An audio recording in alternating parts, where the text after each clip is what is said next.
We are now. No.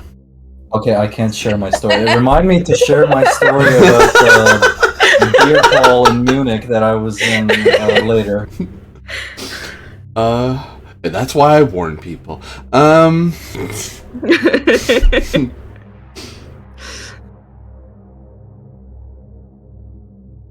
Buttons, yes, no.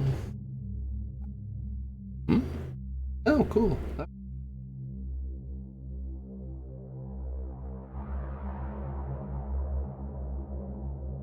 Go.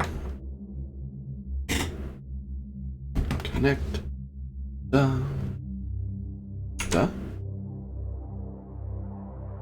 Thing? This thing? There we go.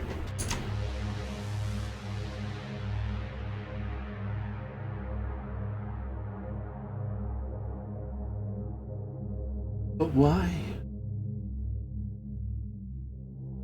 Tell me why. Ain't nothing but a heartache. Ain't nothing but a heartache. Kill you all!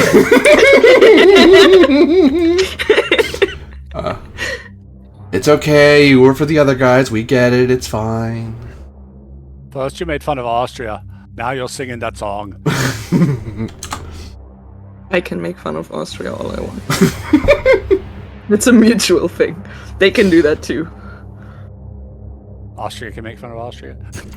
I mean, they should also about us. So, honestly, I think on a scale, like, Austrian people higher than Bavarian people. So, on the back of that, hi everyone, I'm Andy Springer, also known as Corbinian, and we are here in the Electric Metropolis video game tour, and we're playing another episode of Lex Arcana, Susurros, Alienorum, as we zoom into our next mystery of theirs, as they're tucked away in the province of Raetia on orders of the Empire, to investigate the disappearances of, or the strange appearances of figures unknown, reporting their way to the village tucked away in the mountains of the Fenremontes at the village of Vicus Notos, and we will have just catching up this merry little band. Calypso, you'll be catching up to them as you are slightly delayed in the province of Iberia, getting some level of idea of the visions you've been seeing of a constellation unfamiliar to you, of which various ones have been getting brighter and dimmer. And as of now, at least 3 of them have begun to shine brightly as the others slowly lose their light. And if you want to have a copy of the order, you would be given a copy of the orders, the bona fides, and that is in the Discord. It is also pinned as to what your Contabarum is up to. And because you're on far more obvious orders, you have the benefit of racing your way across the Empire with the full force and authority of the Empire and the Lex Arcana.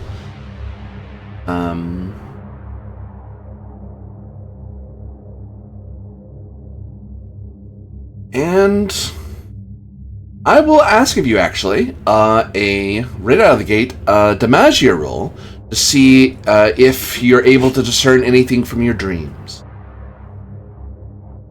I have nothing with dreams, so what's that? I hope you can, because I've been getting all sorts of them and I can't make heads or tails of, and nobody remembers but me. Let's see. 11. With an 11, you have had frequent dreams, and as an augur, you are trained that to always pay attention to your dreams. Everyone in Lex Arcana is taught to do that to some degree, but you're the experts. The augurs are the ones who really understand the strangeness, and how even the most innocuous dream could be pertinent. And you have seen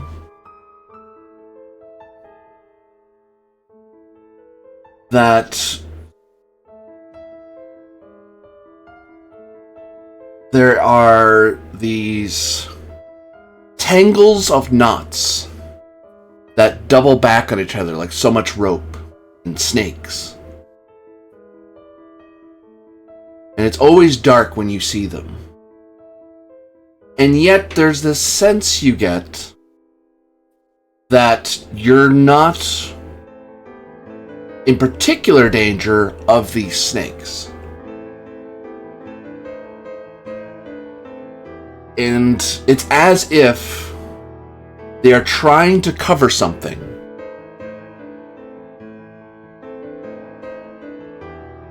And every time you've reached out to it, they writhe even further to cover it.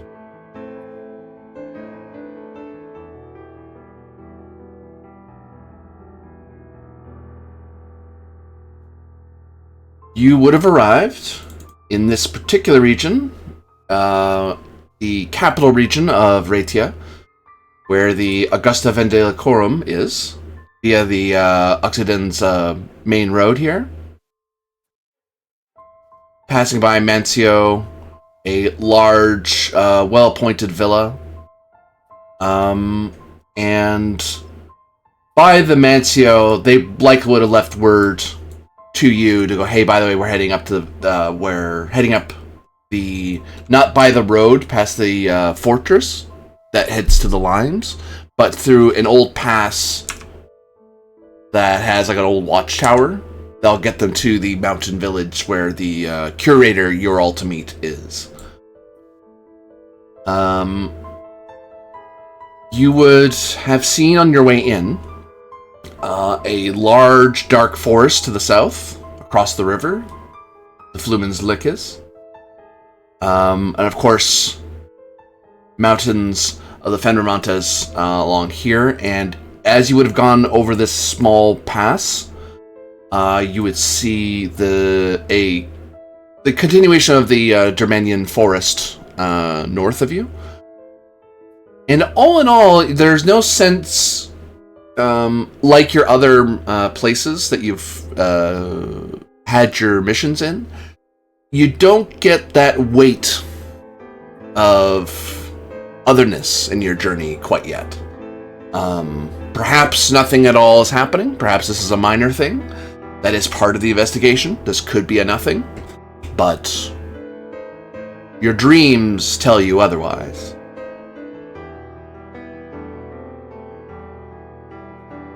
Okay, so it's likely the feeling of like something is going to come, but it's not there. Mm-hmm.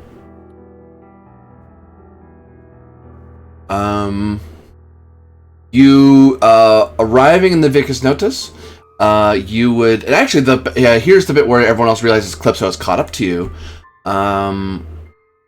Corvus, Tiberius, and Yulia, you all had just arrived in the village and had been waved in, and that's when you heard that strange whip of song that windled through the mountains. And everyone looked mildly alarmed because it was a song that it sounded far more like words. And that seemed somewhat ominous. And you were about to go over to the household where the curator's house is. The very, and actually for a vision for you, Calypso, and as a reminder for everyone else, Vicus Notus is very much a Ratian or Southern Germanics village in that it is Roman. It has been Roman for a bit, but Ratians have kind of been their own thing for a while. So the villages have that they're not as squared off as Roman houses are. They're a lot more practical and wooden structures and stone, rather than the very utilitarian and classic architecture of the Roman. Like Augusta Vendelicorum is very Roman now. It's been Romanized over time. Notice is like stepping back into a time before the Romans had really subjugated the place. So much so that you Calypso and all the various houses seem to have like intertwining bits of either in the stonework it's etched into it with knotwork, or there's lots of braided patchwork to across like house over doorways or along the rooftops, and that's when you all hear people starting to challenge Calypso, who's approaching, as in the and they're speaking Latin. It's very heavily accented, but it's understandable to you, Calypso. It's probably not the first time in your life you've run into a Ratian, because the Ratians are not that far away from your home province. And actually, the query is, Calypso, would you be traveling in war gear, or would you be traveling just in your normal attire? Since I am... Yeah, I die when someone looks at me too hard. So I think I'm actually in war gear. Because I'm alone on the road. Mm-hmm. Or more or less.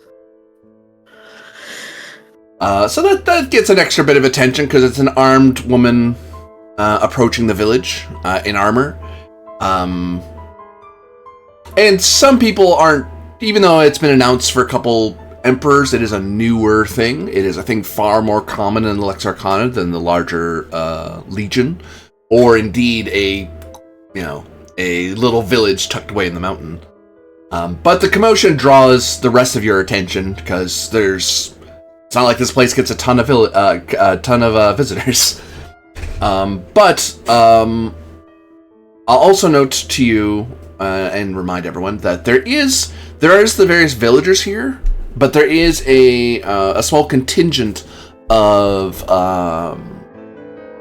wagons and trade wagons and small tents, a small sort of almost tent town that's attached to this mountain village. And also you notice that good Tiberius has a big old dog that woofs in your direction. Woof, woof. Really more of a cat person.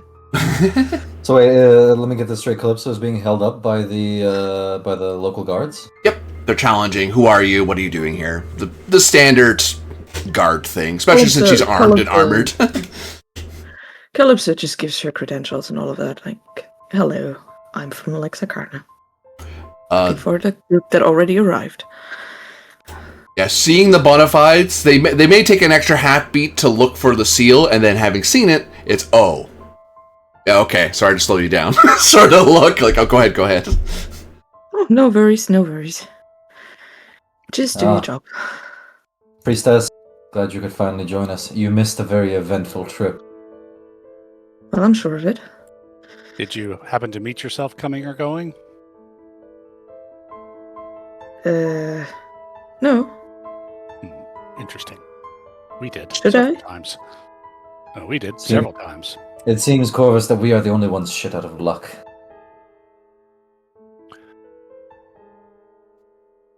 So deep in it that we can't see what fortune's trying to tell us. And we do not have a paddle, as it were.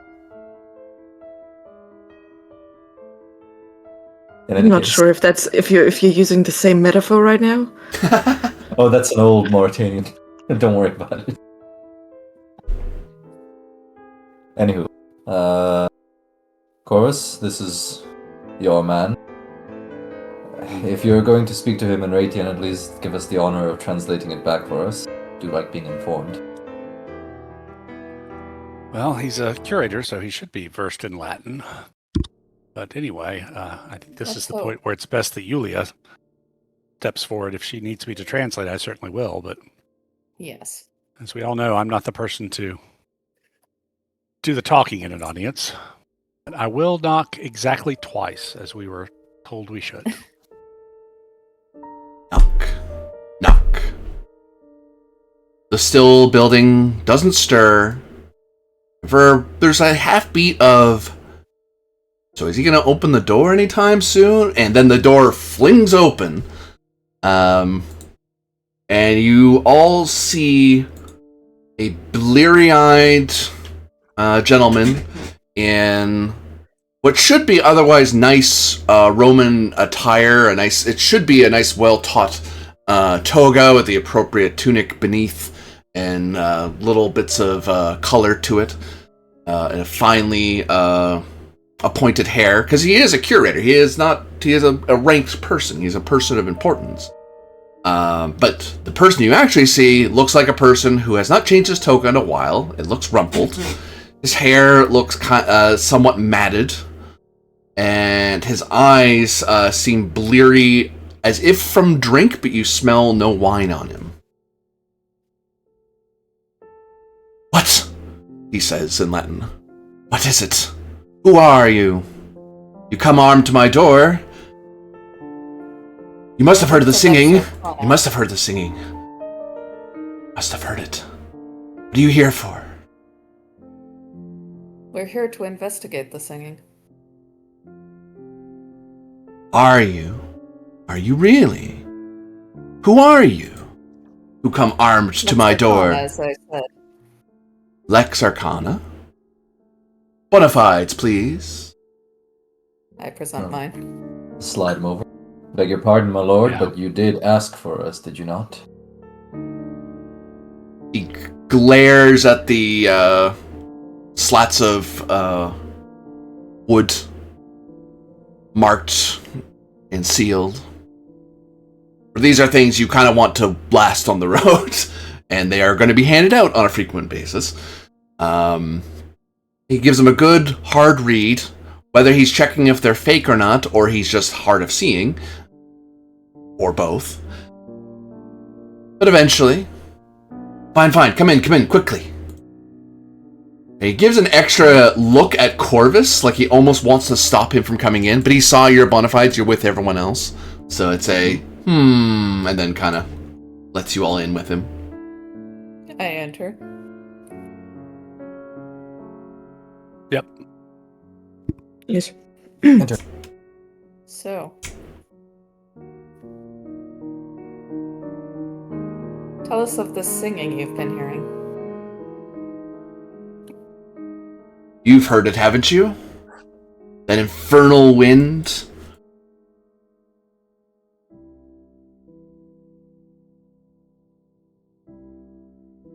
When did it start? That's the nefariousness of it. It's always been there, but now it talks, it whispers, it threatens. It's all some forbidden ritual by these here's a look. These locals.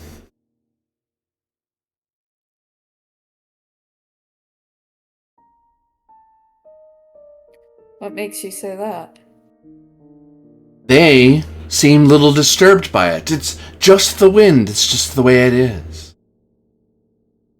But I can hear words bitten off at the ends. And then I hear the rising of a dark tide, of blood running thin. No, if they do not hear the threat on it, then perhaps they know more about it than any good Roman citizen should.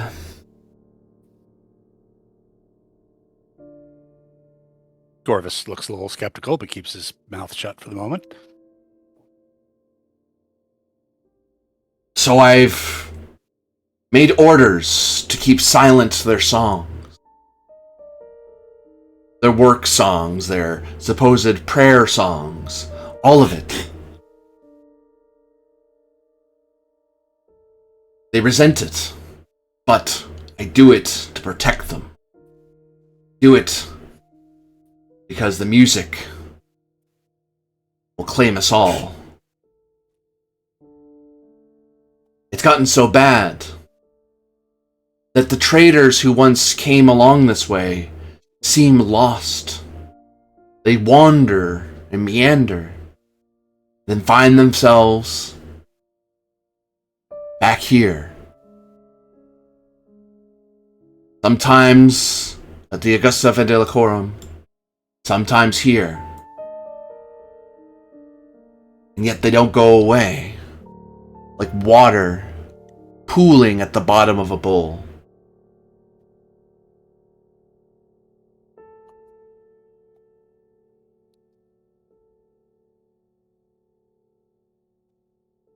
I think that the best of them, Oleus Septimus, in his Villa Ripula, knows far more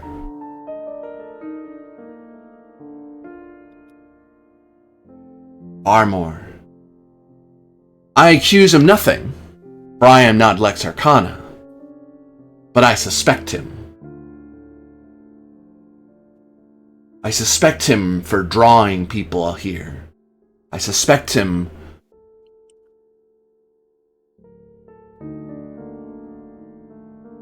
for the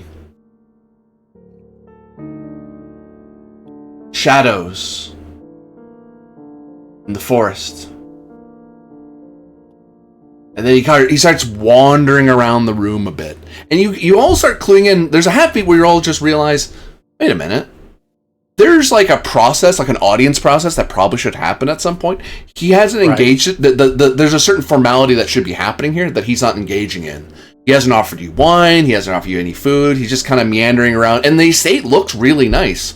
Because it's brand new. Like it was made within the last few years. Still pretty spiffy, well-cut stone. A lot of the artwork and statuary looks very stately. Less a testament of his taste and more it's his station. He's a curator. He's a high person. He's supposed to look it. And then it strikes you, in his meanderings and his wanderings, you haven't seen any servants around. Not a single auxiliary, no functionary, no lictor. It's just him pit-pattering around as you slowly kind of have to chase him a little bit at a walking pace, because he'll walk into one room and then into another as he's talking to you. How large is this tent? It's an estate. It's about it's a 2-story estate. It's actually pretty nice. Oh, okay. So he goes to and fro. Does he go upstairs at all, or? He seems to be sticking to the lower floor. He hasn't gone upstairs yet. Okay. Then again, he's not like running. He's like very. Imagine someone who would pace back and forth, except they're pacing all throughout their own house. Right. Yeah. I figured that much. Does this house look lived in? As in, are there traces of him? I don't know, sitting on a chair, or is there dirty dishes somewhere? Is there traces of food, etc.? Does this man eat? Give me a bit of Discientia. Fuck off. Okay, here you go. Does that work for you?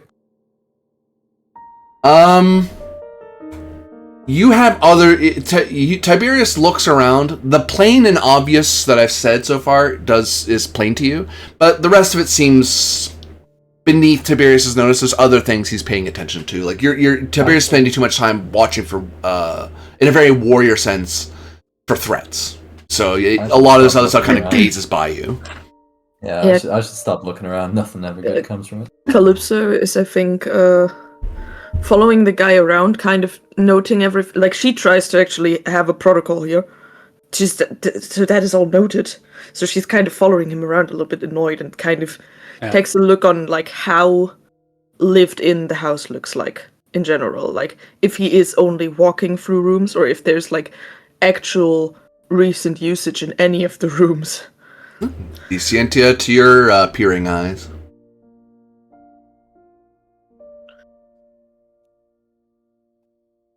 I'll help with that.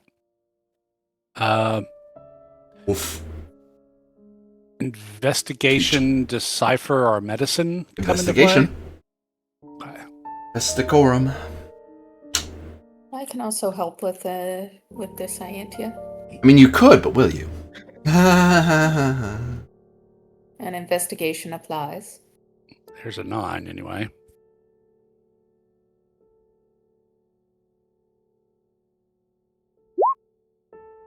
Well, at least I lowered the difficulty.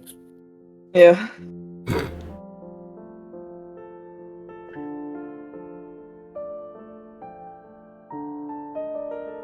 Yeah, as you're looking around, all of you kind of get the sense of a place that is lived in, but neglected. There's dust that's accumulating, cups that aren't really put away properly. They're kind of put wherever a flat surface is. Seeing that once in a while, that's just a person who's not terribly tidy, and that's not the weirdest thing. But then you see another one, and another one. Then you notice a plate kind of haphazardly tucked underneath some scrolls, things like that. Chairs that aren't, and cushions that are kind of askew, and you get the feeling that's probably where they were left. Like normally, you would, every day you'd have your servants square everything away, or even if you lived on your own, you might do it at some point in your day to kind of tidy your space. This doesn't look like that. And you don't see another soul here. No traces of other people moving around, which in a state like this, a curator should have at least anywhere between 3 to 5 people serving him in shifts. Like, there should be somebody around. Heck, as a curator, there should be a guard inside somewhere. The only guards you saw were you'd even see guards at the door. It's just him.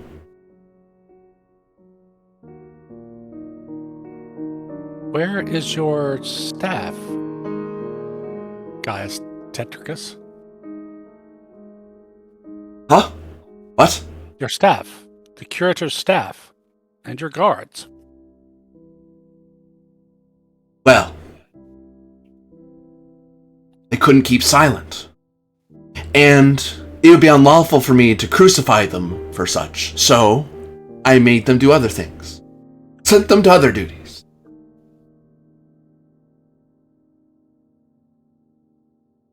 Were What they duties singing are too? those? I made the noise. Silence. You must speak softly. The wind hears you.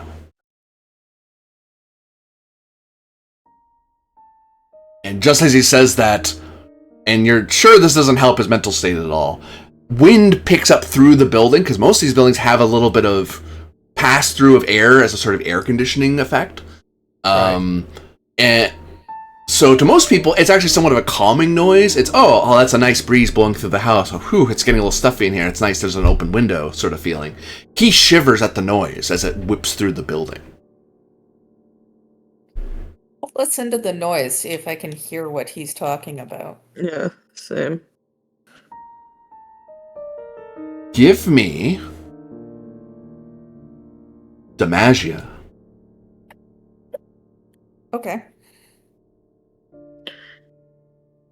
Is Give it a there interpretation of omens or favor of the gods, clairvoyance, something like that? Interpretation of omens, yes. Awesome. I'm not helpful, but at least I lower the difficulty to help you. It's all I'm wishing for. 16. The wind does have a certain tenor to it, like another voice amidst a choir.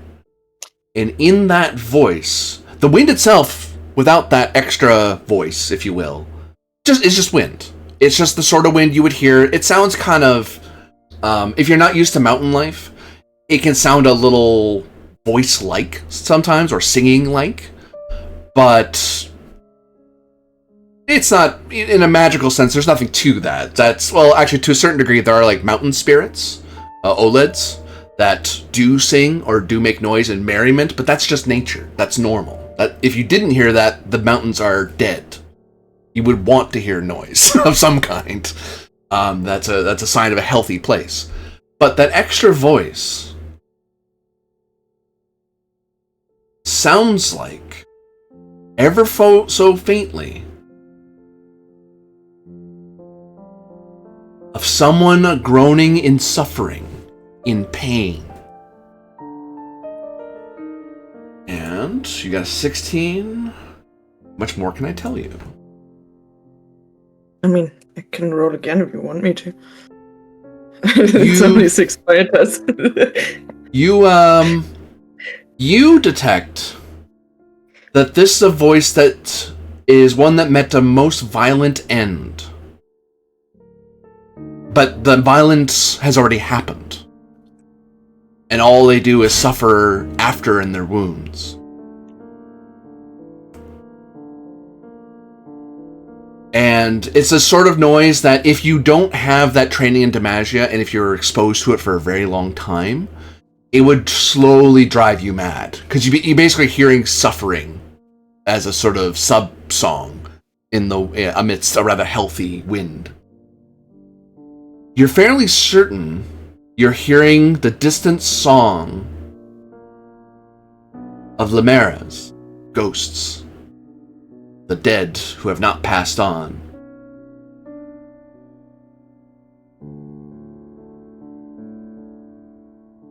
Of spirits that resent the living.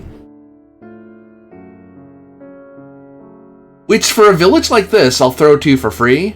There's Ratians practiced various festivals, much as the Romans did, to help the dead pass on. If you happen to pass on in a bad way, you'd have a festival to kind of carry the spirits along to the next part of their life, or afterlife. For them to linger like this is odd in a place that... Because if a place has a lot of death lingering, you would see a town that looks dying, or slowly going mad. If anything, Gaius Turcus now looks like someone who's heard of Limera's for an extended period of time. He's losing his mind. It is sure that is driving him mad. Yeah. Why it's not affecting everyone else in the village, that's unusual. Because if he's hearing the song, everyone else should be hearing it as well. That's because motherfucker doesn't have a knot. Yeah.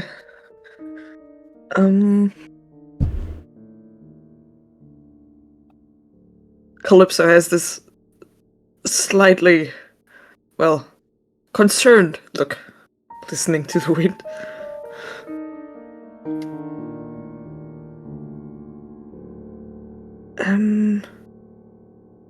Yeah, I fear he's not lying.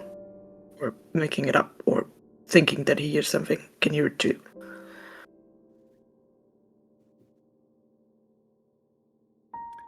Well, there's the first part of our mission. Yeah.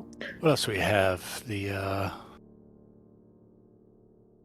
the Cursed Grove for the Voices of the Dead. I think Where's the Cursed Grove? The Nemus Exilium. Yeah. So that might be a place to try and start. Well, I mean, we have to be kind of careful, but... Yeah, I'd say it's, spirits. Spirits?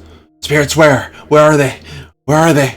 And you see him draw from out his robes a dagger, and he starts jabbing it randomly into the air. Which you're you're falling at a respectful distance, so he's not going to hit you. But whoa, that's one doesn't draw a weapon in your home unless you're actively under attack. Oh no, no need for that. What? What are you saying? What are you saying? If there's a threat, we will handle it. Please. Oh, right. Remove your weapon. Yeah. Yeah. Right. You're right. You're here. You'll protect me. I'll just very gingerly approach him and try and put my one hand on his shoulder and the other just try and gently grasp his dagger. Give me Debello. So it's all right, sir. Give me Debello. As you're trying to give yourself. I'm not a threat. I'm just taking this away. Very gentle movement. 16. Yeah, you're able to if anything, with that high roll, I'll say that this is the face and twitchiness you've seen in a soldier who just came out of a battle that nearly killed them. And you've probably seen that a couple times in your life. You're like, okay, buddy, how about I just very carefully take that from you? You don't need that anymore. You're okay. What we in modern times would call post-traumatic stress disorder? Yep. Oh, and it seems bad, right? It seems really bad. He's having a really bad episode. Yeah, I'll take the dagger like gingerly away from him and put it underneath my armpit or something and like, all right, sir, don't worry, we're here. We'll handle it. All right, you just try and relax, okay? Okay. Yeah. Lux Arcana will slay them all. God, they're gonna get what they deserve. Yes. When is the last time you had a good sleep, Gaius Tetricus? Sleep. How can one sleep? Paul, with the singing. They'll take me. They'll take me. She'll take me. No, I can't. I can't. Who's she? I can't do it. I can't sleep.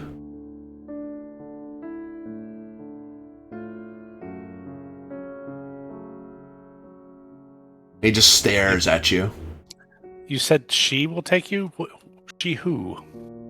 Yeah. Who is she?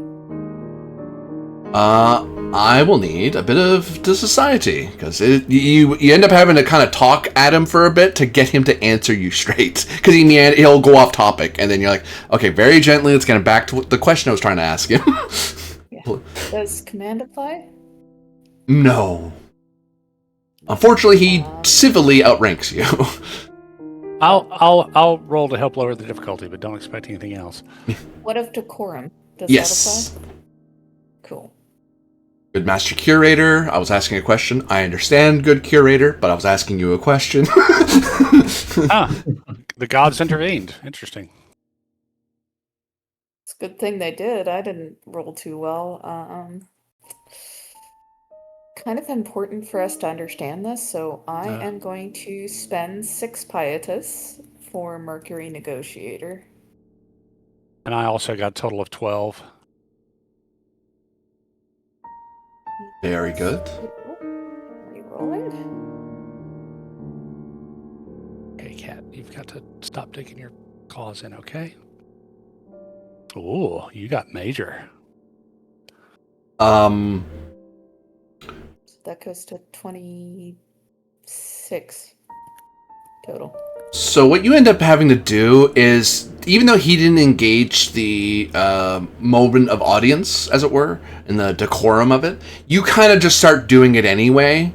It's not appropriate, like it's not, you'd sit still and at attention and stuff like that. There's a way you do things. So you kind of ad-lib it as you're walking along, which looks weird to everyone else, because everyone's seen Yulia go through this particular emotion a few times. So it's weird to have an audience thing on the move. Even soldiers stop in a situation like this. But eventually you're able to get him to kind of... that actually helps him focus on you a lot better. He still looks very nervous and twitchy, but you're able to kind of get him to pay more attention to you and not the wind. The formality of the event has kind of drawn him back to the four of you. Sorry. Right. Of course, you're good soldier. I will brief you on your assignment. What was your question again?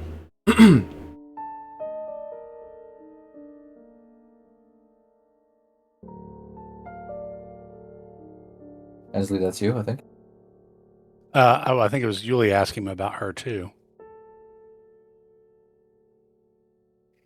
Yeah, I was asking who she is. There is a figure who visits me at night, who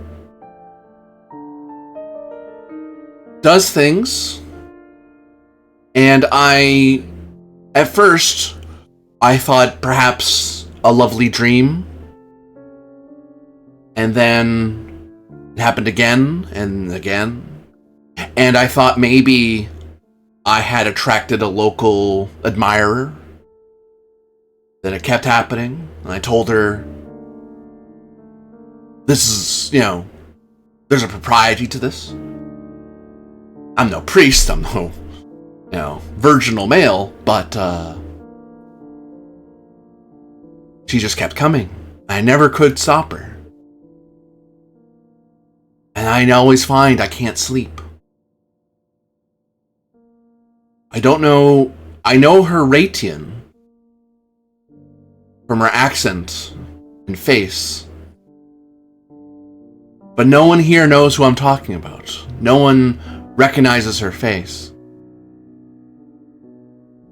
And I couldn't tell you her name. Not out of defiance or obscurity, but we never get to the part where we ask names, so. This guy, if I'm recalling right, he's from here, right? Because Corvus knew him years ago before he left. Yeah, he was more of a city guy. And some city folk kind of say they're more Roman than Ratian, which local Ratians, sometimes they get a little detached from their province. Others are perfectly proud, like your character, as far as I'm aware, is a proud Ratian, but is a servant of Rome and is a citizen of Rome. But guys, Tetricus was always a bit of a city man, is the local way of saying it. You're a bit of a city man, you're a bit of a, and not the city as in the city of Rome. It's like, this isn't Rome, buddy. Like, it's a nice city, don't get me wrong, we do really well, but this isn't Rome, clue in. So, you're not Roman, you're Ratian. Right, the knot work that we're seeing around on homes and on people wearing is kind of like a ward against the evil eye, a ward against evil spirits, right? Mm-hmm. Okay, that's what I thought. You know, Gaius Tetricus, that this town's, well, the knot work might help with this if you would allow someone to place it upon your house and perhaps even over your bedroom doorways and windows. If these are spirits, this is exactly the kind of things that the knots are meant to guard against. Yours is the only dwelling in town without one, and you seem to be the only one in town to be hearing what you're hearing and experiencing what you're experiencing. I don't know, but perhaps there's a connection. Am I to give in to local superstitions? I would think the Lex Arcana would frown on such things, for Rome is the jewel of the world. And yet do not Roman mothers hang wool bolas around the throats of their children to keep them safe from spirits? Do not statues of Priapus decorate every corner of every street in the great city itself? You would equate this country fascination with the glories of Rome? Well, at one point. Well, go ahead. Just think about it. If it's superstition, then it won't work, but if it's not, then there's a chance that you might get a night of sleep. Plus, if this spirit is Ratian, perhaps it responds to Ratian charms. Who can I trust to put it there? These Vicus Nodians, they resent my commandments. If not for Roman steel, they would defy me. Corvus just kind of grunts. Who usually does these kind of things? Is this something that most people in the village can just kind of do, or is there a wise woman, village elder, the equivalent of a, hedge wizard? What? If it's just like the simple nodding of the house, as you would know it, anyone can really do it. Like most children are taught like basic knot work.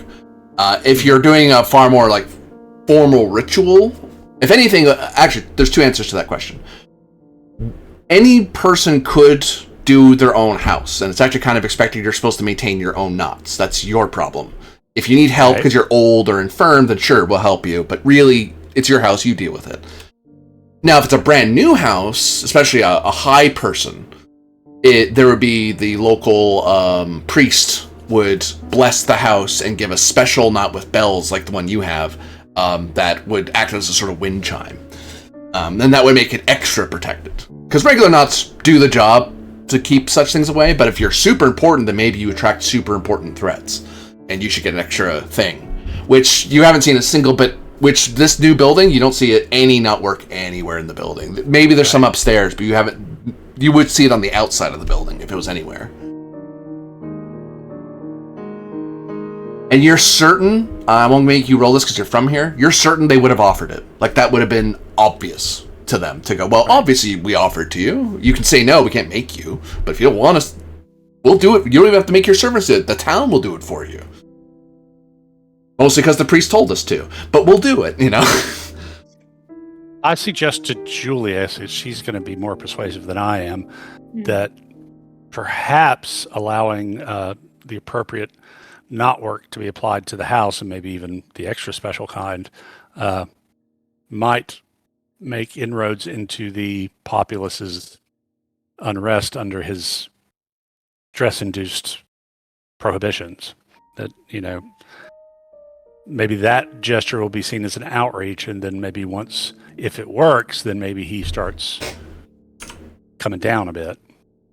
Yeah. I will suggest that he use it as Aratian traditions are tolerated. And good relations with the locals is worth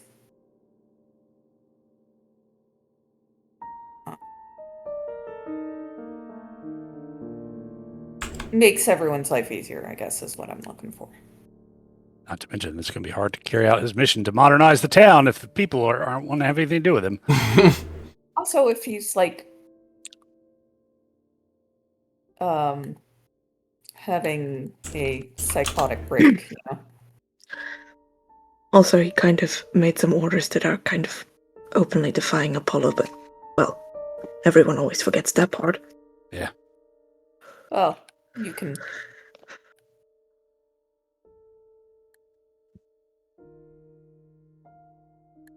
Fine. If the Lex Arcana advises such, then you can invite the priest Tatius to do the work that he suggests.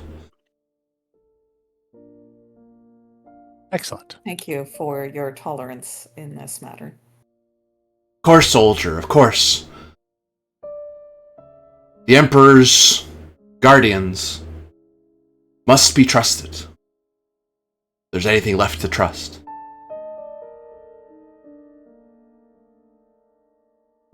Now, then what about this? The same kind of thing is supposedly happening in the grove to the south and west? The Nemus Exilium? That cursed forest.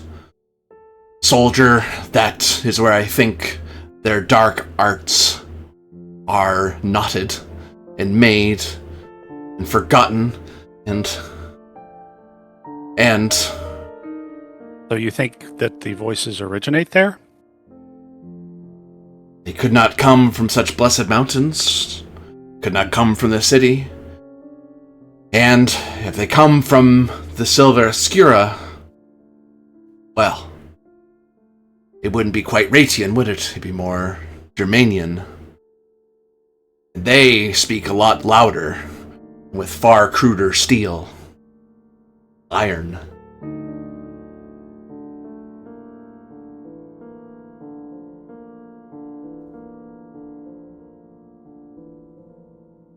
And of great importance to the Emperor are these reports of the 12th Legion's Quilia? Well, Quilia? I don't know. I mean, look. The fort commander at Cassilicum, he was concerned of such. And, of course, it is a great shame for an Eagle standard to be lost. But I have ordered and impressed silence on the matter. For I fear that if we make it public, that Rome can falter, then Rome's order can falter. And if Rome's order can falter, then loyalty follows soon after. What did he say the fort's CO? His name was? Casilicum. You actually passed it on the way here. It's the big one that holds the road to the Germania Magna. Oh, I thought I thought he said the commander's name. Sorry, he was just saying the fort itself. Okay. I have a bit of a weird question. Not to him, but me as the player. Oh, yes. Does he really seem crazy? Or is it more a situation where he isn't really who he says he is? Looking back at the other spirit situation with the surgeon. That's a good question to ask me. I will say Ingenium. Ingenium.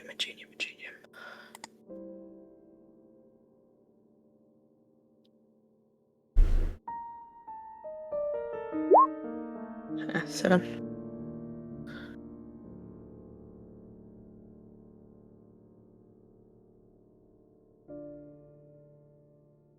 Seven, you say? Yeah. Well, I mean, that could be good because it's opposed.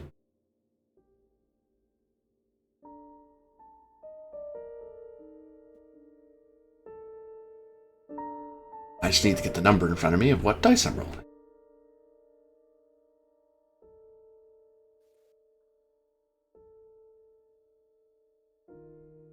Not all bad.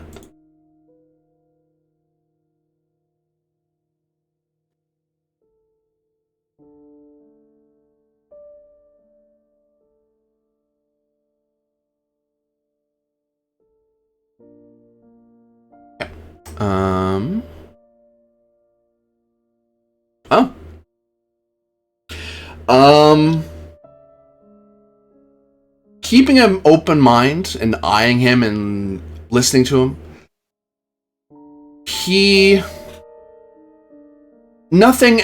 the person in front of you is acting wildly atypical of a man of his position. Even you notice, even as he's talking to Corvus, there's a sense that every so often you notice there's a light of recognition, like this man knows Corvus at some point, or knew Corvus. But there's no, Ratians are, at least among themselves, if nothing else, can be quite friendly with each other. More friendly than, say, Romans might be. More in the tradition you'd be more familiar with. Very, clasping of hands, or how are you? None of that. You don't get a sense of someone who is pantomiming after him, or making up their face like him. But he's acting very much against his nature. This is not the man... This is the man in flesh, but not in personage.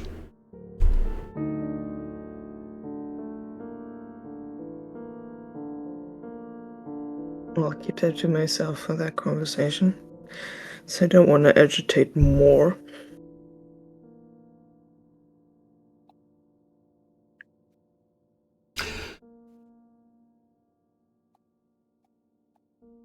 So of the stand... Yes. Okay, go ahead. Go ahead, soldier. Go ahead. So the reports of the missing eagle have come from legionaries at the fortress? Yes. They have lost patrols in the mountains, in the forests. And they stick to the roads. I would not accuse them of cowardice, for there's something to be afraid of. And perhaps Perhaps he just kind of trails off. Perhaps. What? Perhaps they sense their doom. And like any good soldier,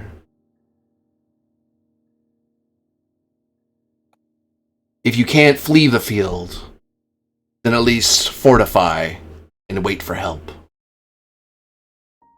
And he looks at the four of you on that, which that's in when it comes to matters arcane, that is what the Legion's supposed to do. They're not supposed to fight magical stuff. If they know it's magical and they can't kill it with just regular steel attacks, back off, get the Lex Arcana. Because you don't have the training to deal with whatever this is. Which is what to flash you back, that's what the people back in Iberia were supposed to do. They weren't supposed to go marching off into the mountains, get themselves... That's how a bunch of people... That's how a legion dies. They're supposed to wait for you guys to get there and fix the problem.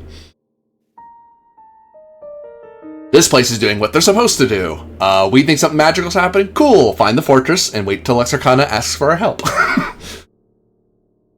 Stay out of the way. He's ordered people not to talk about it. It might be handy for us to get a letter from him allowing people to talk to us about it. It might save us some time and effort in that investigation about the eagle. I agree.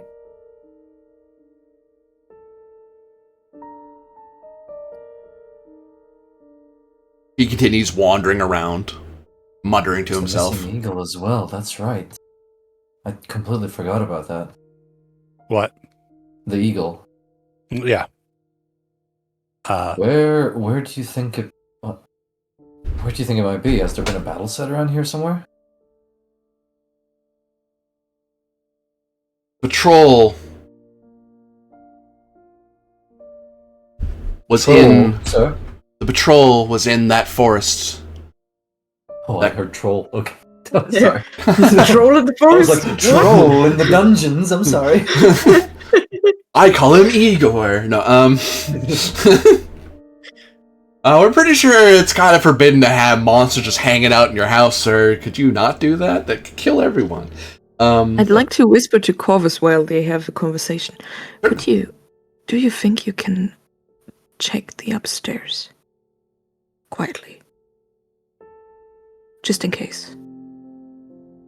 I mean, I can certainly try. Yeah, Corvus, since he's wandering, Corvus will kind of fall back and let everybody continue to follow him and then make his way upstairs quietly when the group has kind of moved on. Give me some decorpore to slip away stealthily. I will continue the conversation. Your assistance can actually be with this society, so if he rolls crap, your society might save him.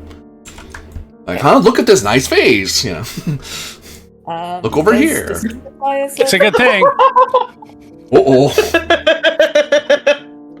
Does deceit apply as a focus? I can't see why it would. That's... She lied. 3 1s, my God. Oh. Right under 2 1s. Lying, okay. Oof. That's Lord good. Today's one of these days. Let's go with this. Said all the bad rolls are out of the system now. There you go. And he rolls opposed. I'm gonna yank one of his dice away, because he's kind of not himself. Crazy. But you get, I want to say it's not terribly high. Okay. And how... Oh, wow. Never mind. So... Not this, but that? Wow. Terrible roll. Terrible roll. Yeah, but look at what he's rolling against. Hey, Fate intervenes. 5.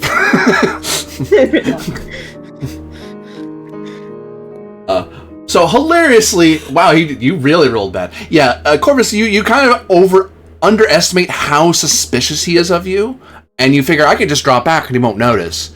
And just as he almost immediately starts snapping to look at you, because you stop, because he hears less footsteps than normal, Yulia just happens to intervene and ask some pointed question or another about the singing. kind of getting him to repeat himself to buy you extra time. And he meanders and walks around, grabs out a knife that isn't there because someone wisely disarmed the man.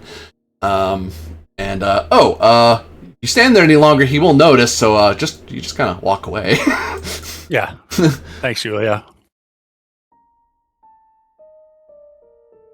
Hawk? That's the weirdest thing about this game. You get to roll so many dice, and yet you can just roll so shitty. Yeah. It's well, felt like I let you roll because you're so much better than I am. Right.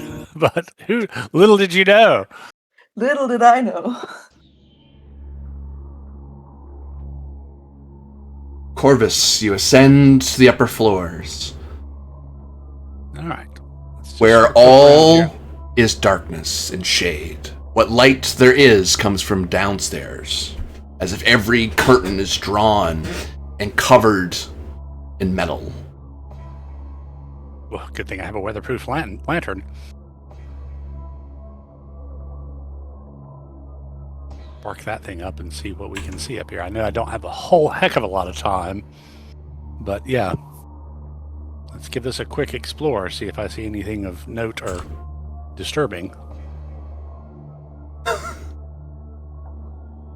System. Well, to it, you've kind of touched on the role of the Natura. You're looking at a exploration advanced role. You require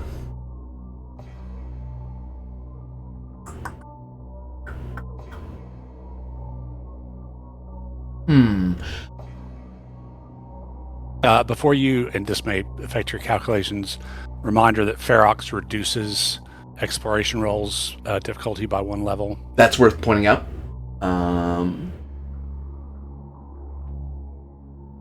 You are looking at...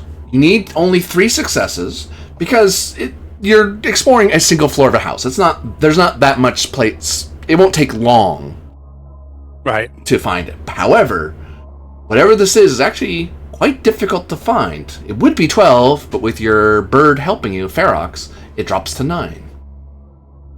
So I need to hit 3 9s.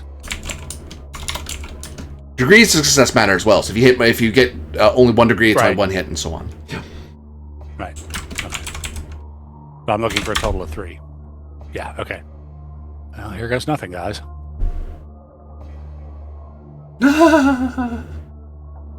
Yep. No, that does it. Good. Yeah, Okay. that's good. That makes up for the roll you had earlier. So Oh yeah, let's hope that those 3 1s got all the bad out of the system.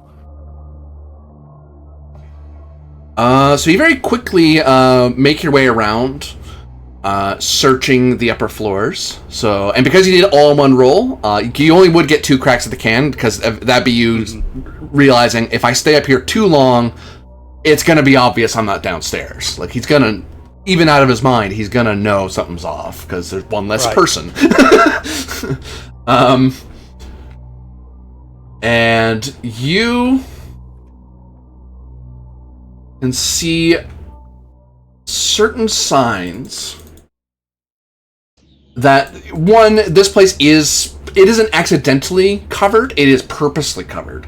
Apollo's light does sometimes struggle to get into a mountain home like this, but that's why you leave the windows open, so whatever light can get in does get in. Plus, it's daylight, and light is useful to you to just make your way around. But this place is actively trying to make it hard to move around. Without your lantern, you'd be bumbling around and bumping into things. And it's on first glance, you might mistake the clutter as just messiness, but you have a hunter's mind, and you're thinking these are sound traps. Because there happens to be a bit of metal, there happens to be a bit of curtain tied to something. Like, if you weren't watching your step, you might make a noise. It's as if someone doesn't want you up here. And that leads you to dig even further, and Ferox to pick at things very carefully, because Ferox knows not to give you away. Ferox has clued in, you're trying to be sneaky. It thinks you're terrible at it, but whatever. Humans are worse at these things than birds. That's fine. And you can see that there is a distinct odor to the air in his bedchambers. Of sheets uncleaned. And there's a smell of a person, put it that way, to not get too gross about it.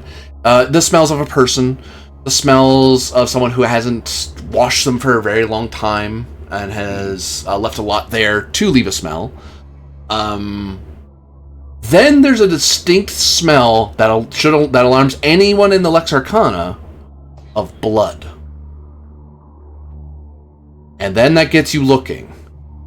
And then, as you're kind of looking around, you hear a soft tap tap from Ferox pointing something out to you, and you turn your lantern over, and you see Ferox has kind of, best as he could, he's kind of pulled out a little bit of what seems to be a bowl tucked underneath a desk, and it's a metal bowl with a shallow, dark, almost black, red stain. With a knife in it. Ew. Then the smell kicks in. This is almost certainly forbidden.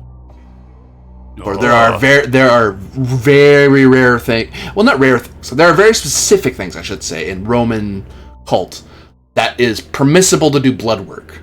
Animals are fine. Sacrifices like that are fine. Right. It's weird to do such things at your house. You could do them, but the gods here you're better at their temples because they bothered to pay attention. No, you've been in Lex Arcana long enough, been a hunter long enough. That's human blood, and that is not permitted. Ooh. The only exception being the triumph in front of Jupiter. Like that's one of the few times you'd ever use human blood. And even then, it's in a very specific situation. That's why we wiped out the druids. Yeah. They're fucking human sacrifices. You can't put people in a giant basket shaped like a man and burn them. Yeah. Now, excuse us when we kill our prisoners in front of Jupiter. It's not a religious sacrifice, we promise. Right. Also, those crucifixes are all just full of prisoners. It's just the best way to keep them. It's just as an execution. They are easier to carry that way. In a basket. Okay. That about all that I think I'm going to find up here. I mean, it's enough, but. Is there anything else you're looking for? Because I can answer additional questions. You've thoroughly searched the upstairs, so I can answer anything else that may or may not be up there. Okay. So I found this bowl with the knife and the human blood, definitely reeking of forbidden rituals. Don't suppose there's any kind of old texts or scrolls laying around that might be associated. No, that's a good thing to look for from a Lex Arcana point of view, because most people don't memorize this sort of thing if they're new to it. They need something to guide them along. Heck, even your first investigation involved written tablets to help you do rituals. There's nothing here. Everything here is out of date. Like, it's stuff a curator would have, but it's months out of date. Okay. Any signs of a woman's presence? Like, it sounds like there's discarded clothing around here, maybe some unemptied bedpans, but any signs of a woman's presence? Because since he was talking about a woman being here. There is a distinct scent in the air that you as a hunter detect. And the bedchamber kind of hints that a woman has been there frequently with him. Okay. But there's nothing else of evidence of that. There's no clothes, there's no perfume, there's not even an extra set of sandals.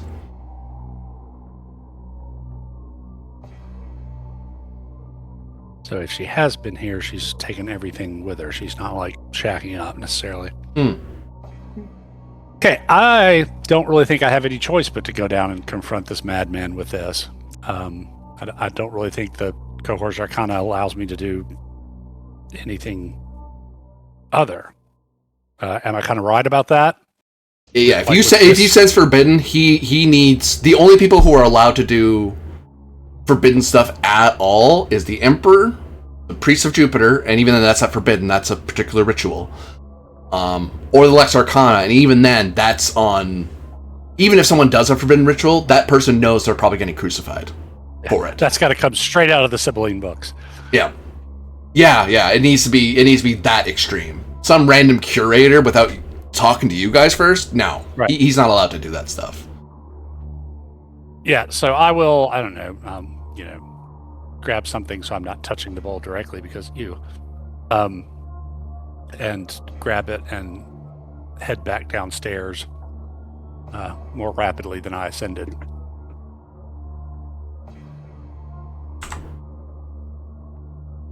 Well, yes, that vase has been in my family for many years. I'm sure the Yulia family has far greater things than your curator would have. Yeah, get his ass. Disown the Yulia family.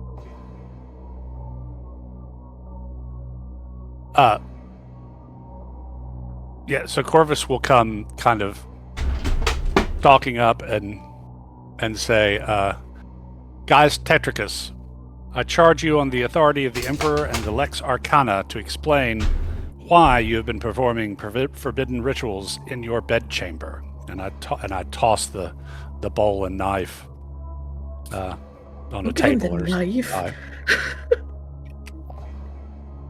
Yeah, and in the light, and in Apollo's light, the blood is clear. That's dried blood that's been there. It's maybe not more than a day old. I will put a hand on my Gladius. I will put a hand on my axe. I step back. The upstairs has been perfectly shuttered to prevent the light of Apollo entering. It is He also banned festooned with sound traps.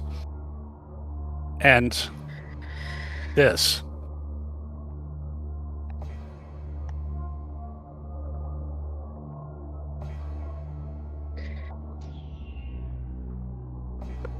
He stares at you. Feels very quiet. He's very still. I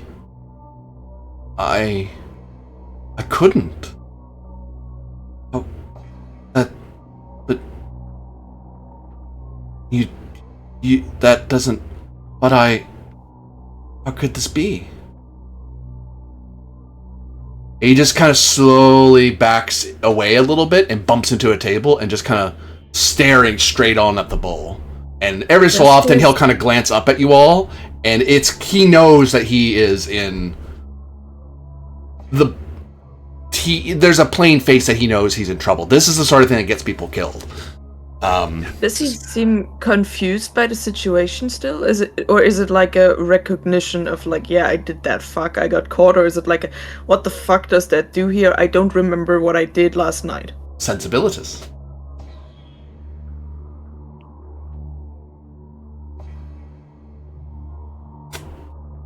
Take some of this blood and send it back to the lab. Oh, wait. It's 10. You're just about to fall asleep. You're too old to fall asleep like a kitten.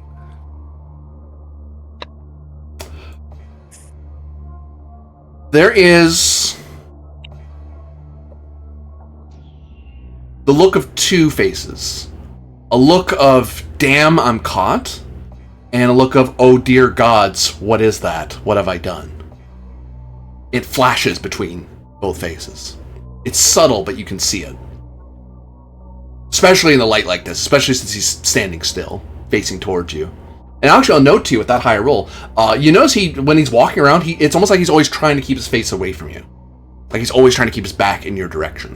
Which is very weird. That's abnormal for Romans to do that to each other. It's not even just disrespect, it's dumb. What if I'm here to kill you? Face toward me, fool. Yeah. Caesar turned around once. Yeah. Even the emperor has his guards around when he turns his back to you. Right. He's not stupid. Do you sometimes feel like you're losing yourself? You're forgetting things?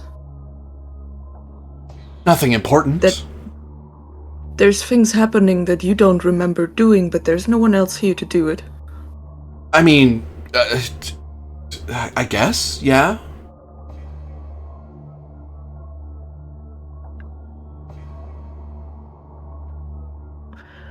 Do you remember what happened to you in the last few months, since all of that started? Certainly, And before?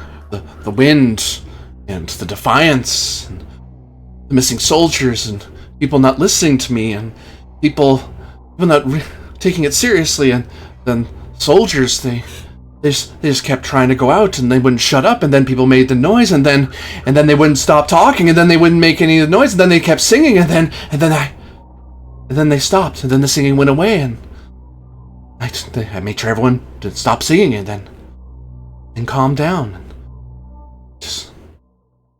just kind of he just kind of stares off and trails off. He mutters nonsense. For a half second, you think maybe you just are bad at Latin or something, and then it's like, no, it's literal nonsense. And even there may be a half second where, maybe speaking Ratian, looks over, and then maybe a subtle shake of, no, he's not speaking Ratian. I don't understand what he's saying either. I'll look over to Corvus, just quietly whisper, "Are we bringing him in?" Corvus mutters to Calypso, "Is there anything you can do to, I don't know, separate these two parts of him or something?" You don't know if it's two parts of him, like if it's a madness thing, or if there's something inside him. That sounds very weird, but... Can you do anything to figure that out? I don't think so. Get the bowl away from me. Get the knife away from me. Get it away from me. Quickly. Yeah, please. I take the knife and take it away. And you see him back off. He knocks over the table as if he's trying to propel himself away from the bowl. And he kind of stumbles on the ground like his feet are failing him. And he's crawling backwards away from it. So as he's stumbling and crawling, are any of his arms and legs revealed? And if so, do they have any scars, wounds? Like maybe he's been, maybe this blood and these rituals are involving him being cut on? Yes. He's a cutter. I kind of point this out to everyone. You mean to say he cuts himself? Right.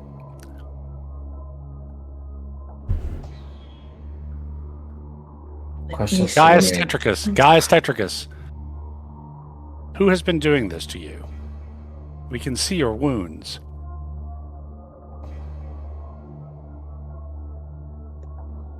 I can't.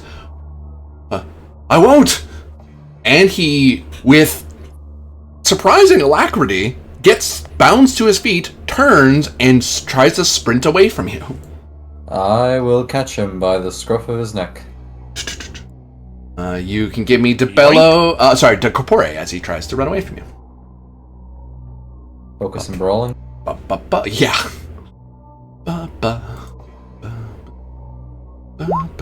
I get your ass back here. Doesn't sound good. Hey, maybe I can actually beat that. I think maybe. Rain power go. Where am I looking in the book? I'm looking in this part of the book. Mars, if you favor me even a little bit, make him roll triple snake eyes. Oh, roll 3 dice? Okay, sure.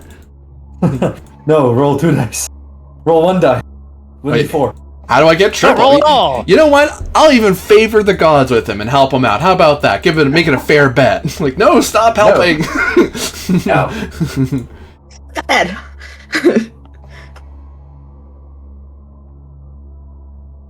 He escapes your grasp. Others can try to assist, but you notice Tiberius very quickly, very firmly reaches out to grab him, and then poof, there's like a burst of speed to the man, like he's at the Olympics or something. It just, how is he this fast? I can try to assist. Yeah, as well. Yeah. I even have a specialty in wrestling. Admittedly, Vaslin. not super good, but Escapes away from Yulia. Away from Corvus. Stop chasing me! Is he going outside? Is he already outside? Unless Clip says doing anything, he's probably going to leave the house in a second. Wait, what do I have to roll to hold him? It's a Kapore. Okay, so I can try. Let's see. Damn goose chase, huh? You know, I will just roll the d8. It's a 2. You follow after everyone else. Guys, wait for me. Okay, well, if he's already going outside, I'm going to draw my bow and an arrow.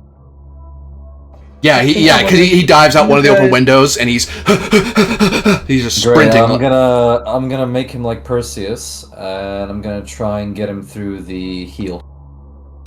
Yeah, you can fire for me. Difficulty of 3. The bellow? Yep. Focus of archery applies. Yep. Check how much health this person has. 12.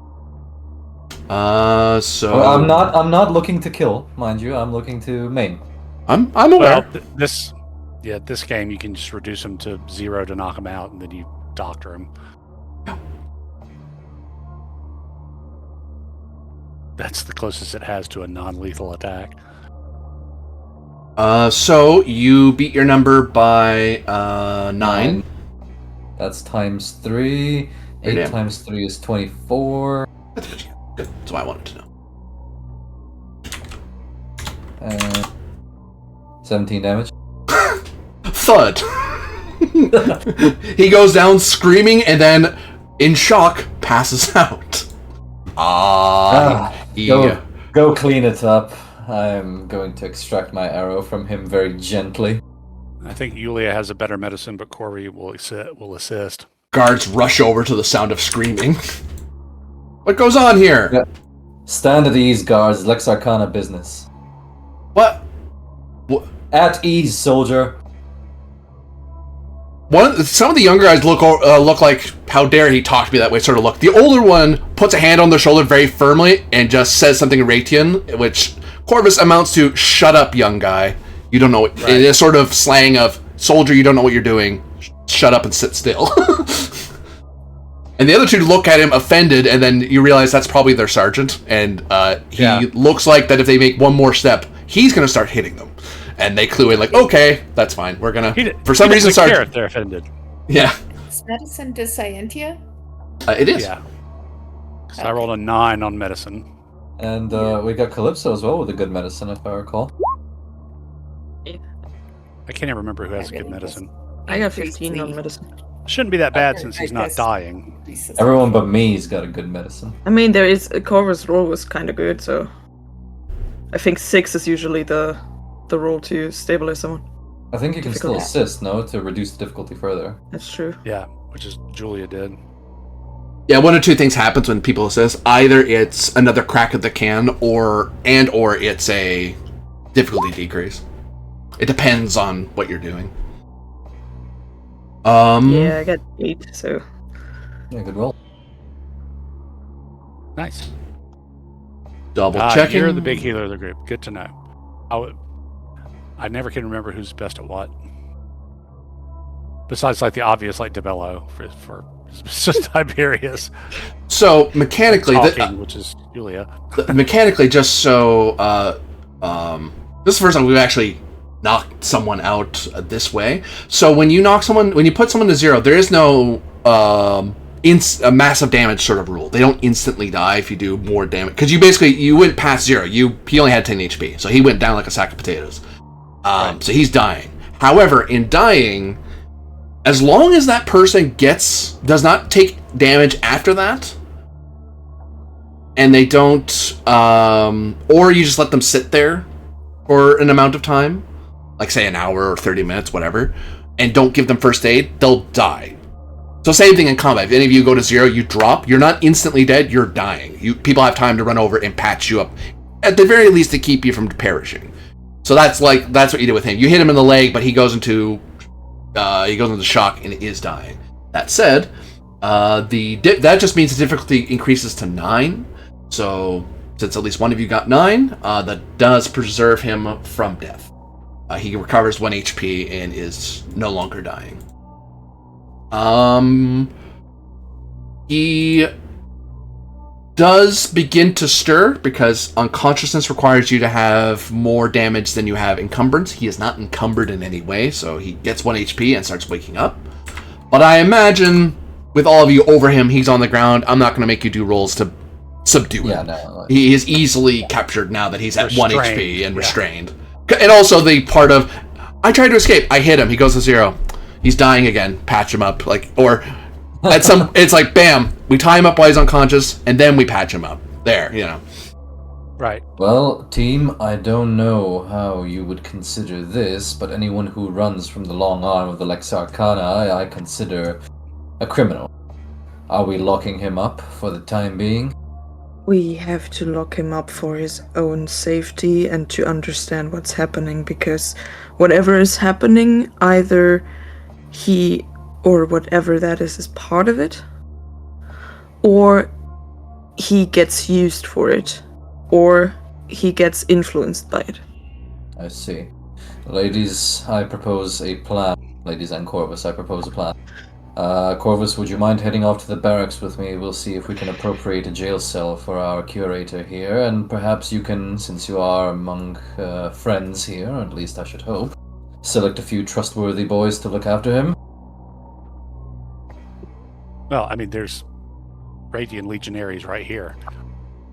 Well, didn't we send him away? No, the sergeant just told him to shut up. Oh. Yeah, because Sergeant clued in, Lex Arcana business is like, stay out of the way. Yeah. They're doing something important. Sergeant. Sir. Take Gaius Tetricus into custody. Be aware that he should be watched, for he may attempt to harm himself, or, for that matter, others, but he's harmed himself in the past. He is under arrest for...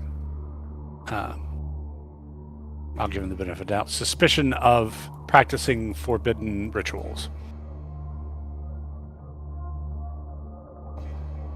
We will take care of informing the, I guess it's the governor at Augusta Vindelicorum? Mm-hmm. Yeah. Of the governor and appropriate officials.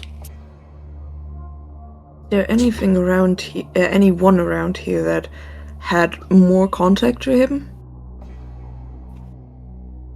The man didn't make a lot of friends here. The only people he had were his servants, and he spoke briefly with the village elder, but he isolated himself. Very much a city man. I mean, a man not much used to the village.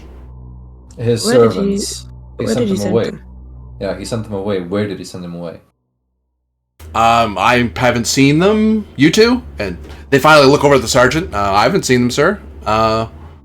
Maria, gives him a look like you're talking to her still. I told you not to sort of look. And it's oh, well, anyway, I'm already in trouble, whatever. I haven't seen Maria, sir. Gives him a glare. Sergeant, sorry.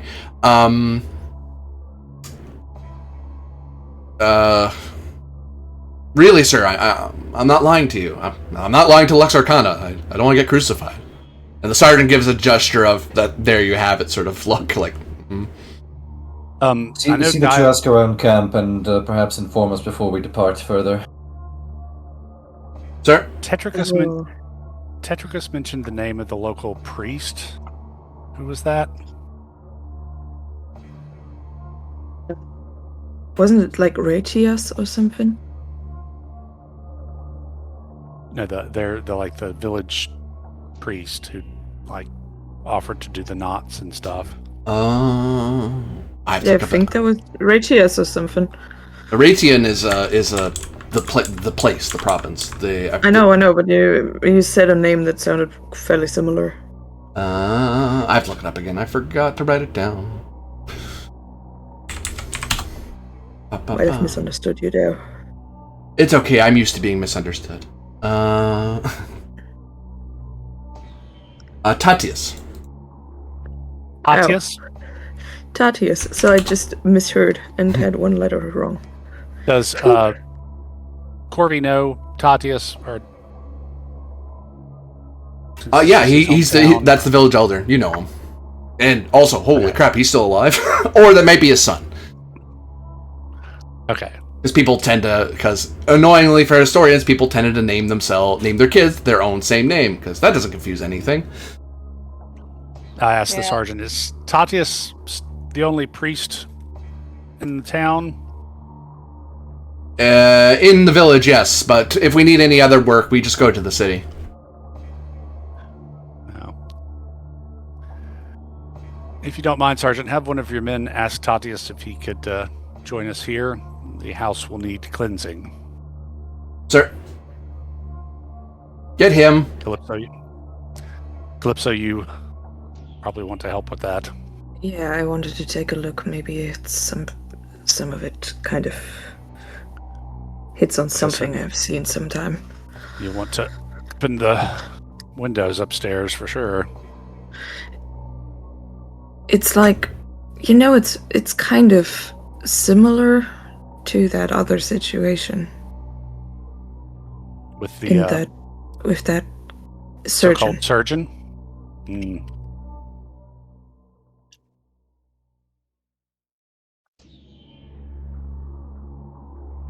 But I believe him that he is not entirely at fault for it. There was moments where he recognized you, and there was moments where he didn't. At fault or not, I still think we should keep him in that jail cell. We need to keep him in that jail cell, as I said, for his own good and the others around him. But I still feel like we must bind his hands. He may hurt himself again. That's why I warned the sergeant. Even soldiers can fall asleep on duty sometimes. I already carried him off unless you're following after them. Oh yeah, we'll just warn them later, like, hey, can you bind his hands, by the way? Yeah, actually, you notice the sergeant would have ordered them to they take out some rope and kind of bind them together, partly to keep them from running away, but also to keep them from grabbing his stuff. Oh, that's good. That's common knowledge. I expect that. Good. In short order, you find Elder Tatius the Younger. So it's not the elder that you are aware of, Corvus. This is his son.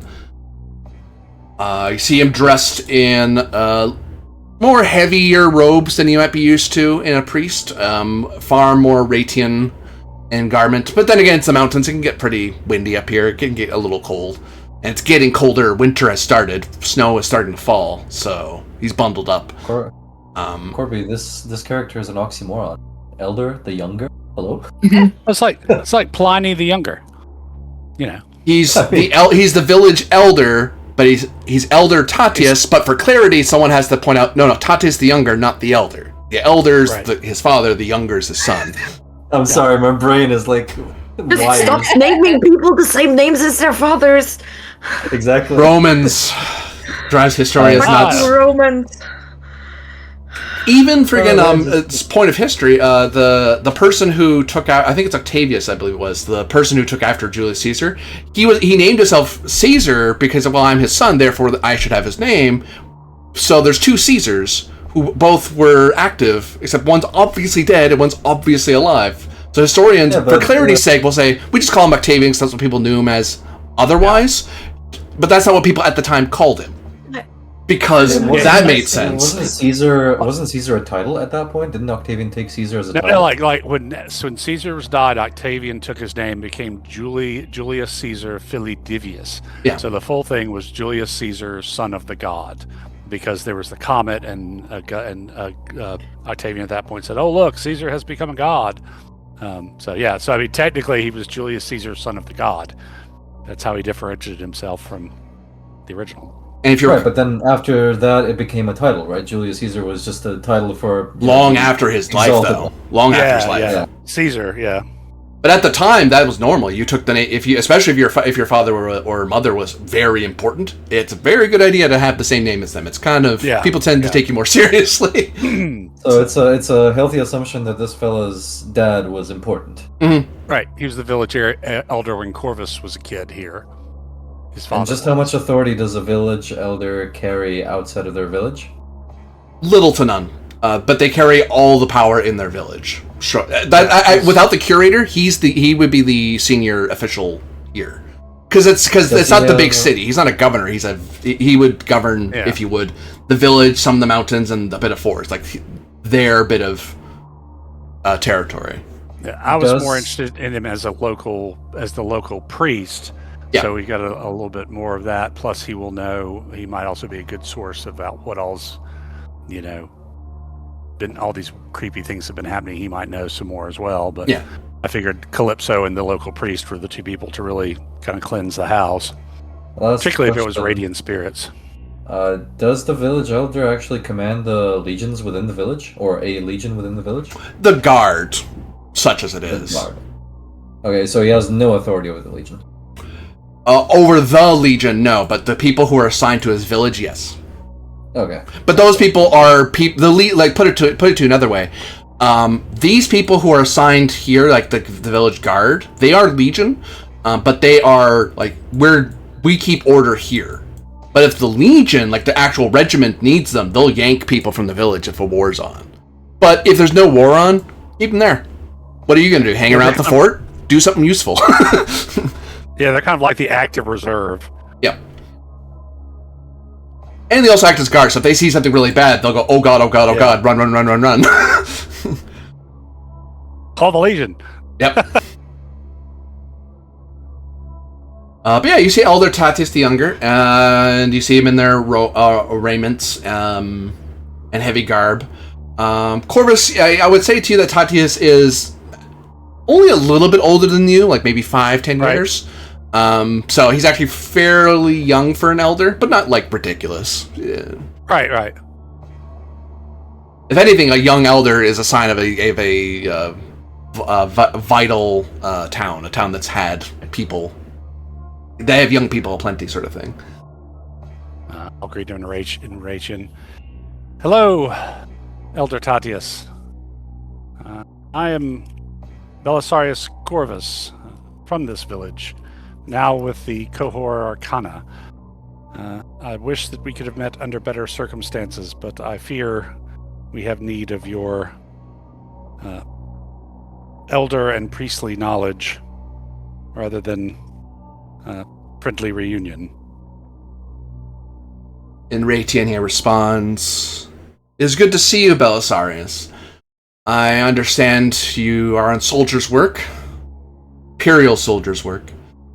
If I could be of any aid, I am more than willing to help. I saw the guard carrying off Tetricus. Is he alright?"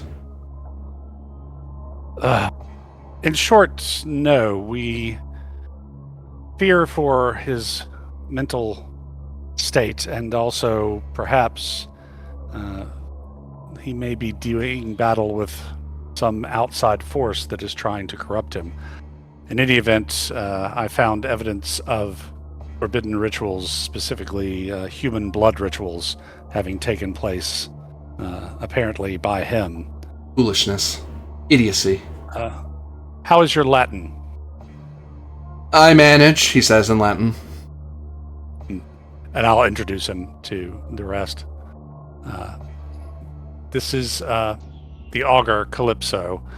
I thought the two of you would be best placed to investigate and further cleanse the house, and that your knowledge of our customs might come in very handy, as well as some of the things that the curator claims, at least, to have experienced here. Macedonian augur. Well, this should go smoothly.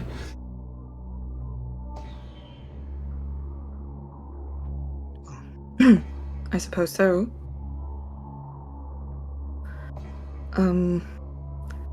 Yeah, I think we need some possible explanations of like certain rites, and more so if you've noticed anything about him in the last half a year. As for purifying the place, I would suggest we put some of the some Ratian, some Vicanotus knotwork around the building, and then we can go around with some blessed waters and make. We saw blood in there. We should probably use. And he goes through. As he talks more and more about the ritual. You've been trained in Lex Arcana, and it's other than the knotwork that he's talking about that he puts around the outside. Which, from the sound of it, he explains it to you that that's clearly a barrier, a spiritual barrier, and the rest is just common Latin imperial cult stuff. You know, good blood washes out bad blood, good smoke washes out bad air, that sort of thing. So he plainly knows his work, and you're sure that he could do it by himself, but he'll get it done faster if you help him. Just because it's just more hands doing the work. I will most definitely help him because I want to basically take a look at whatever is going on and maybe see if... Because I think Corvus kind of noticed the things that are up there, but maybe I can basically notice something that is like knowledge-wise. Oh yeah, I'd say 100%. Of the ritual. Yeah. I will ask you for Demagia. Okay. Demagia. And you'll get an extra +2 because you have Tatis there, who can kind of chime in. Like he knows local things, so he can help say, no, that's a local thing. Don't worry about that. Or this is what that is. Or I don't know what that is at all. That's not normal. Let's see how that's good. I will spend 6 pietas to go again. Da da da. I'm in the wrong part of the book, aren't I? I did it again, didn't I? Yep, that's what I did. Okay, 15. Probably should do. Look at me go. Could have had that in one roll. Imagine these your poor fellow Cantabarum legionnaires struggling under the weight of, we needed a magic roll. Nope, sorry. None of you can roll magic to save your lives, it seems. Yep, that's us when you're not here. As long as I have pietas, I can at least roll 40 instead of just 20. So you, after examining the area, and you're able to get some light of Apollo in here, like getting all, like there's a lot of, you can tell that all the curtains and stuff and bits of metal covered the windows are ways to keep Apollo's light from helping him. Like if you're sick or cursed, it's always a better idea to have the sun shining in, or even just get outside and be in the sun, in Apollo's light. Like that's just good. That's just good for you. Bed rest is good. Sunlight once in a while is good for the spirit. And this person actively was like almost barricading themselves from help.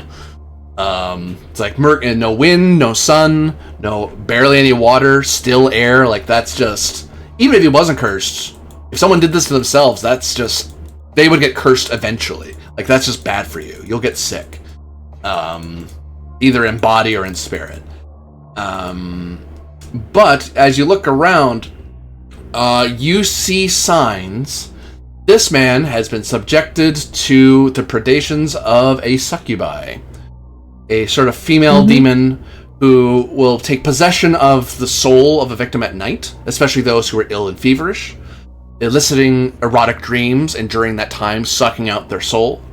They'll assume the appearance of a lover or a wife or someone they desire, and during that time, if they've seen them, like if his report that he's seen this person that he was making love with, sort of thing, by that point it's too late. He's already been possessed by the creature, and unless the visits aren't interrupted at some point, the person is driven mad. Are these traps that he made for himself? These traps sound to wake him up? Actually, these were sounds meant to keep someone from nosing around. Because once a succubi or incubi, both of them have similar strategies. Once they kind connect with the person, they enter the subconscious of their target. And then they straight up possess them and just hide out in their body. So, as if to keep people from coming in, that's why sending away or killing their servants, locking out the house, keeping people away, until eventually it gets to the point where it's too late and the person is completely untenable. The fact that he actually resisted at all the knife means that he hasn't lost all his pietas yet. There's still some part of Gaius Tetricus that's trying to resist. But when you're possessed, there's not a whole lot you can do as the person if you're not trained. So all those traps were made by, like him running away. The succubi would have just said, "You're in danger, run," and he'd run, and he wouldn't know. If you ask him in an interrogation, he'll say, "I just felt scared." He doesn't know he did anything wrong. That's why the confusion, because consciously it doesn't make sense what's happening, but subconsciously he feels like he's supposed to have done it.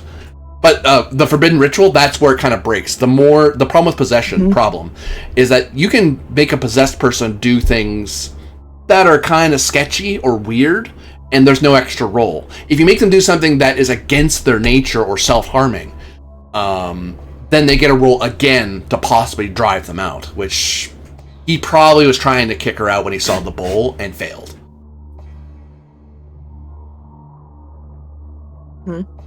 But yeah, this is certainly the work of a succubi that's plagued him, and this is the work of a succubi who's been trying to hide the fact until it was too late.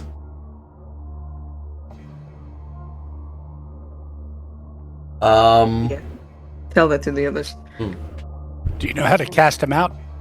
Do you need it? You've got an old young priest, so that should count for like an old priest and a young priest.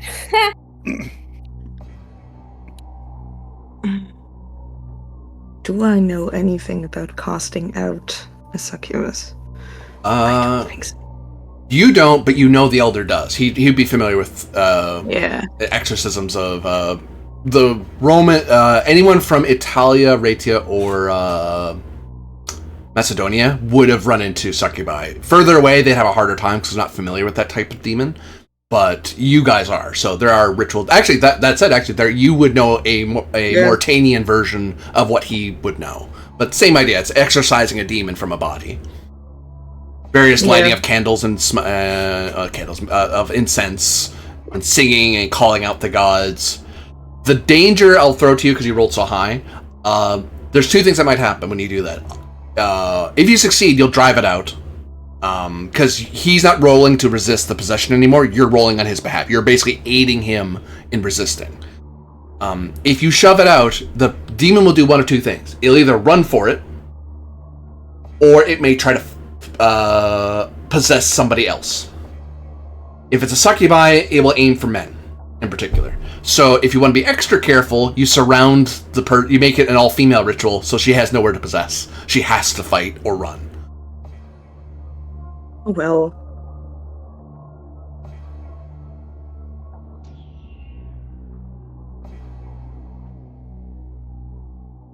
Tatius kind of looking around, kind of agrees with you and points out that there's a way he could do it, but, there's an obvious, well, I'm a man, so blessed or not, I am susceptible to the charms of women like any other man, so. I'm also thinking it's not a bad idea to have Tetricus fashion each of us, like, I know I've got the big knot with the bells, but I'm thinking like some of the knotted bracelets or amulets we've seen that are quieter. We each might want to get one of those made for us. Tatius is more than happy to give each of you through his charms, basically knotted bracelets, braided bracelets you'd put on your wrist. If they're not belled, like the big chunky one you put on a horse, or like on your back for like a wedding sort of thing. If you wear like a little one, if you're wearing that bracelet, it is tolerated. It's perfectly fine to wear it. You don't lose pietas because you're not venerating. It's a god. It's a person wishing you good luck, essentially. That's fine. Right. That will mean that for anything in this region, you will get +2 to your dice value. Cool. Because you are actively being blessed by the local spirits. Which, hey, it's not a bad thing. Better spirits than demons.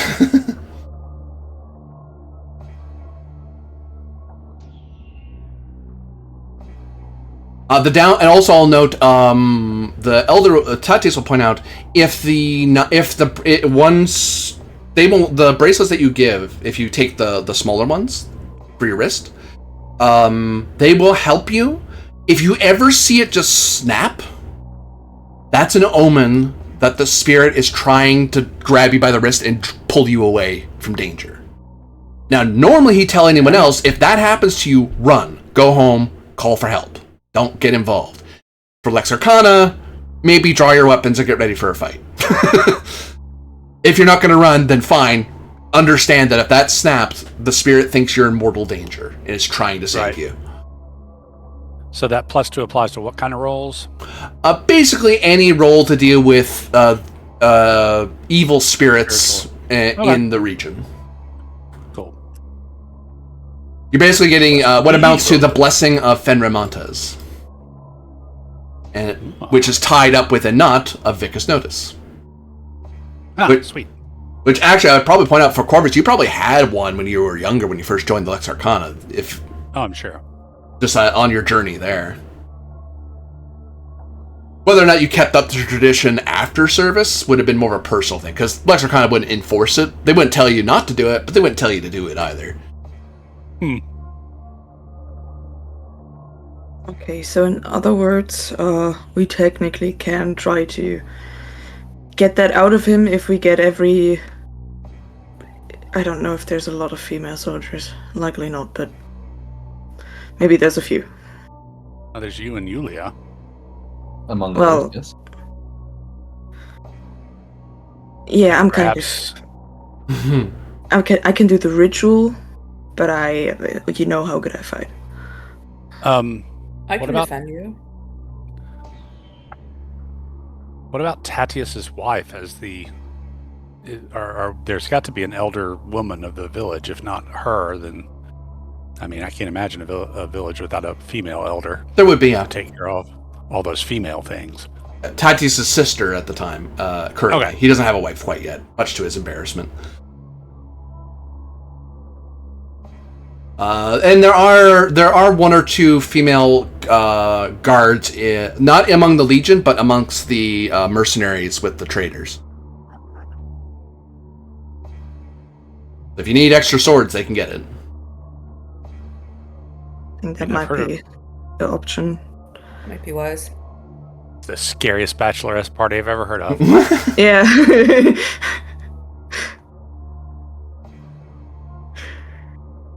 So Tatis is more than willing to do to work on the house while you work on the exorcism, because two birds, one stone.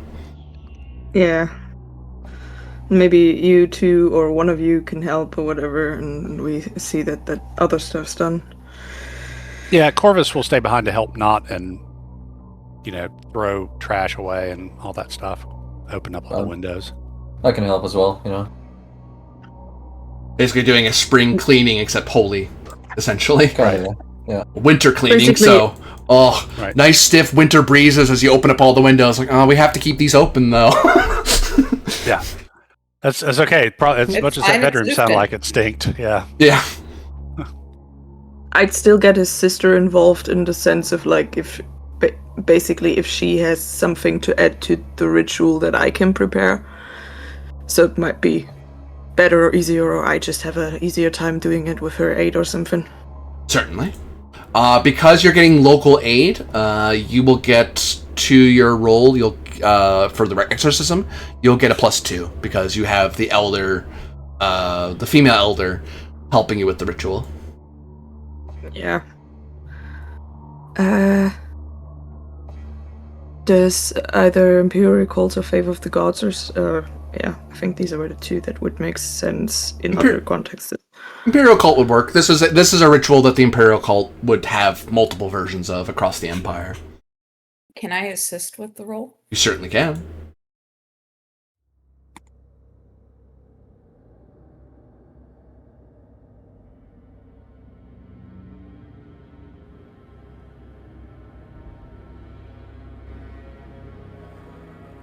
Yeah, okay, we prepared the scariest bachelorette party. Make a 2-language ritual. Wow. Mine's not much Well, better, at but I least will I'm, spend more pietas to make it better, because what the fuck? At least I assist in reducing the threshold. You don't need to. Your numbers beat mine. I rolled terrible. I'm glad. Because me too.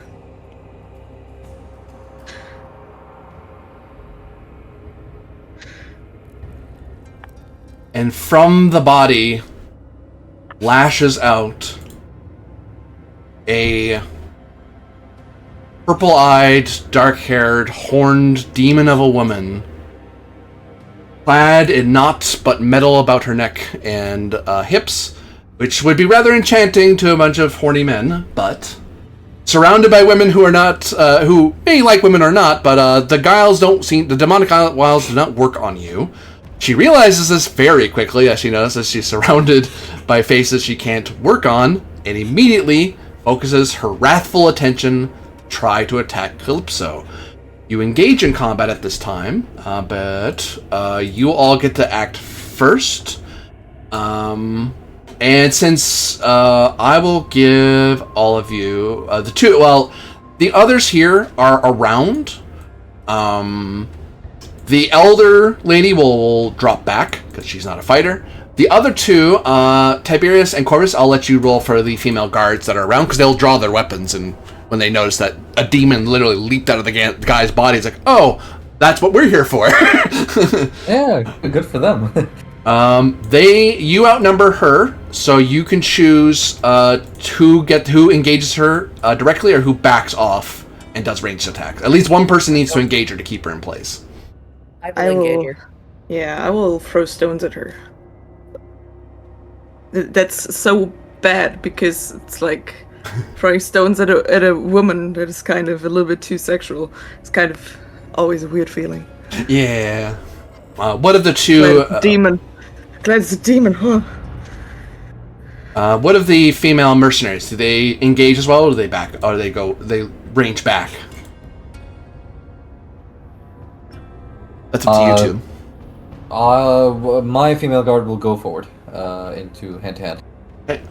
Yeah. Die, demon. What does the other one do, Corvus? Gets in the mix or backs Ranged. off? Ranged? Yeah, forget Ranged. this. I'm gonna attack it with my ranged weapons. Yeah. All right. What am I rolling? Nothing, because the melee people go first. Oh, that's reversed. Let me ambush. go first. Yeah, let me go first. Oh wait, you're right. No, I'm wrong. You're right. There is an initial volley you all can do because you knew she could pop out any second. So sorry about that. I actually went too far. You all get an initial volley as she's coming out of the body, because I imagine you're not waiting for her to get fully revealed and do a big demonic speech like, no, throwing rocks at it. Please die. Demon, kill it, kill it. Exactly. So what are we rolling? It's an 8. Wow, Difficulty that is was gonna win. 3. Feel free to roll I damage. can roll again. Let me roll again. That's 15. Wow. So that's 5. The combatants, these are mercenaries. You are rolling 3d5. Okay. Or rather, 15, so you can mess around with it if you want. I'm not supposed to mess with it, but you guys can. Okay. Oh, I roll 15. Oh no, you guys roll And 15. Roll damage still. I think 5 is if I have when I'm 12 over this threshold. What's our target number? Times 3. Because you're short range, so you get one initial. Take that. Times how much you beat it by again? Sorry. 12, so it's times 4. Times 4. Yep. That's 9. That's a good stone. It's a fucking good stone, man. Holy shit, what did I do? Right in the head. My guard passed by 9, which is a ×3, which means I roll 15 again. Woo! 5. Haha, take that. Yeah. Same for me. Hey, Succubi, you have resistances or something? Because I think you're gonna die here. I don't 12. think. I think you're dead.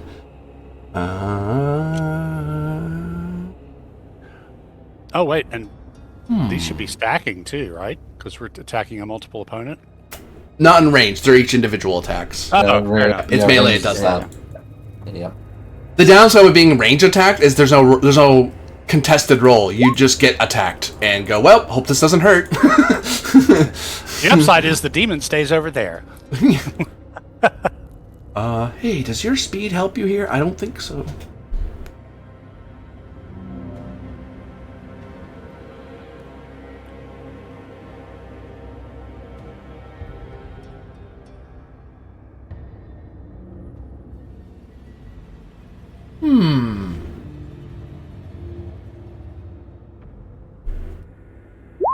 I need to roll for her. She might be able to get out of this. But, good luck, lady. I think you're kind of stuck. The reason I say that, to give you a peek behind the screen a bit, one of the things Succubi have is unnatural speed. What does that mean? It means that these volleys we're doing, which are going to completely destroy your HP, it isn't normally... You're not able to fire volleys at something with unnatural speed. They're too fast. Unless they're surprised. So, I have to check if she's surprised or not. Because she may not realize you could actually exercise her. The difficulty's going to be pretty low because she would have seen him... No, you would have knocked him out. That's part of the ritual. Part of the ritual, I'll give that to you. You keep the person unconscious so the demon doesn't know an exorcism is happening. Because you kind of want to surprise the demon for exactly this reason. You don't want to give the demon an excuse, a warning that it's in danger. Because it might just do something like run away. Which you don't want it to do if you want to disperse it and kill it. And even with those rolls, the difficulty actually goes up. So for your damage... This might matter.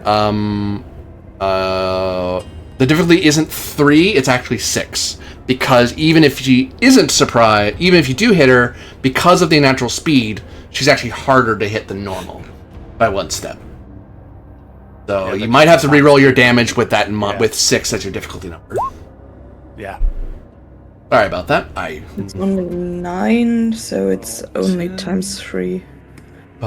Where's your character sheet, lady? I saw it.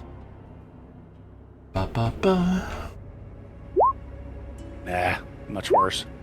10. That's better. Nice. Give her 1 more damage. She rolls... Oh, pretty decent roll. She would have been... on guard because she was attacked, but not forewarned that she was going to be exercised.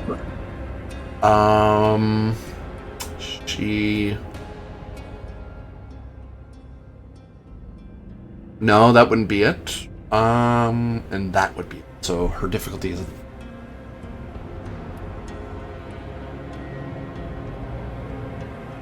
Oh, it's actually... Oh, no. That's that. That's the correct number. That's the correct number. So, okay, so she isn't surprised. But, that said, the volley... so unfortunately, she...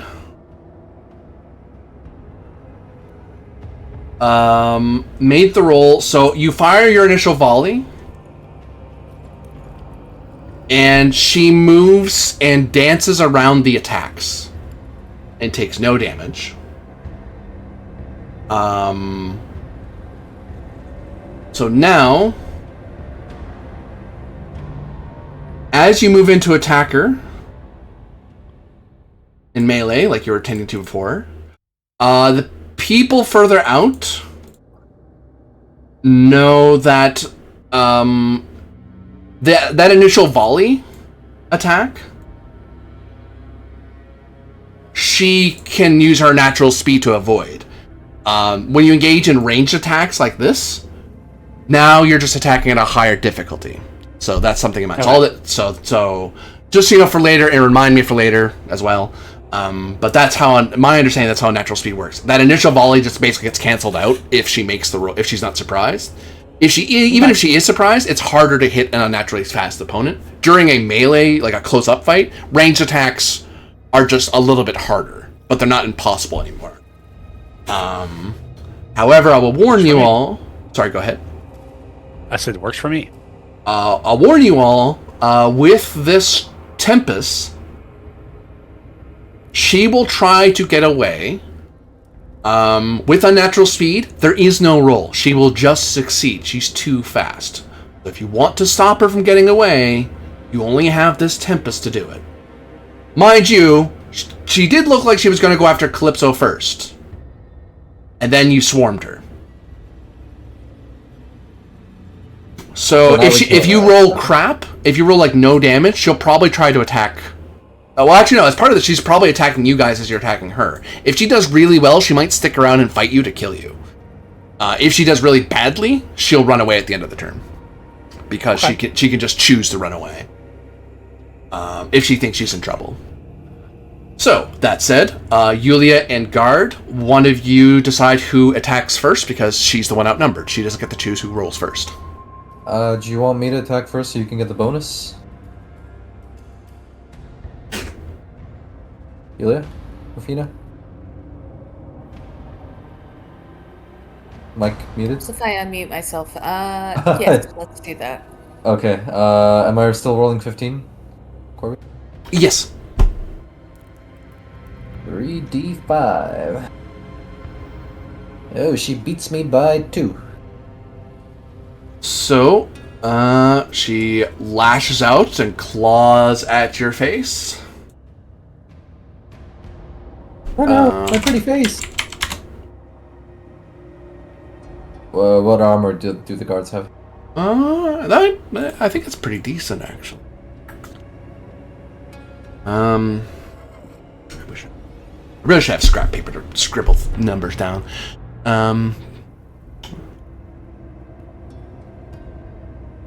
Leather is 3, chain is 6. Thank you. Oh, I have it in my cheat sheet. What am I doing? If she has at least leather, 3 isn't enough. So yeah, her armor will save her from the damage. So, the demon lashes out at the poor mercenary guard. Yulia, you get 11 added to your dice value. Sweet. Nice. How's that for fried gravy? I don't know. So 11 plus 17 gives me 20. 28? 28? Yes. Math? Did you Mathing? Did you say fried gravy? Look, yeah, maybe. Don't ask me, it's not a Canadian thing. I mean, I'm from the South. It's perfectly logical. We fry every fucking thing. Not gravy, right? 15. I We mean, fry entire sticks of butter. I mean, why not gravy? ugh. So. Just have to Roll freeze it, roll it, Corby, roll it. 5? Take this. You beat her by 4. Yeah. it. Yay. So times 2 on my Gladius, so that gives me 12. That's how I do 12 to roll. Just marking her. Dang it. It's damage. How the... Oh god, this is why I hate rolling a single die, because this shit can happen, I swear. I should Now, have selected a different one. Oh well. the ranged people can now start flinging their attacks in. The difficulty you're looking for is 6. Okie dokie.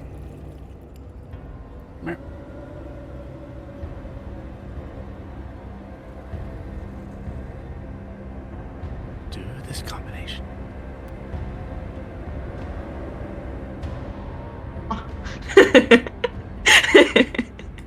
Uh-oh. Baff. Start doing your attacks. I'm pulling her down just so I can get at her HP. Beat it by 4, so that's times 2. It's 2 damage from me. No. Take that stone.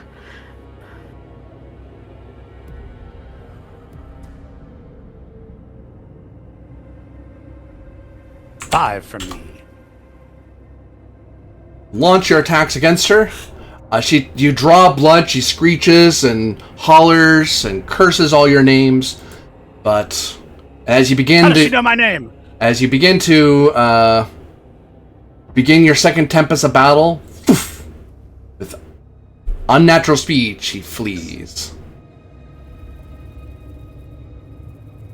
Where does she flee? Just out? Just straight out and vanishes. She'll later be reported to flee with unnatural speed into the Silva Oscura.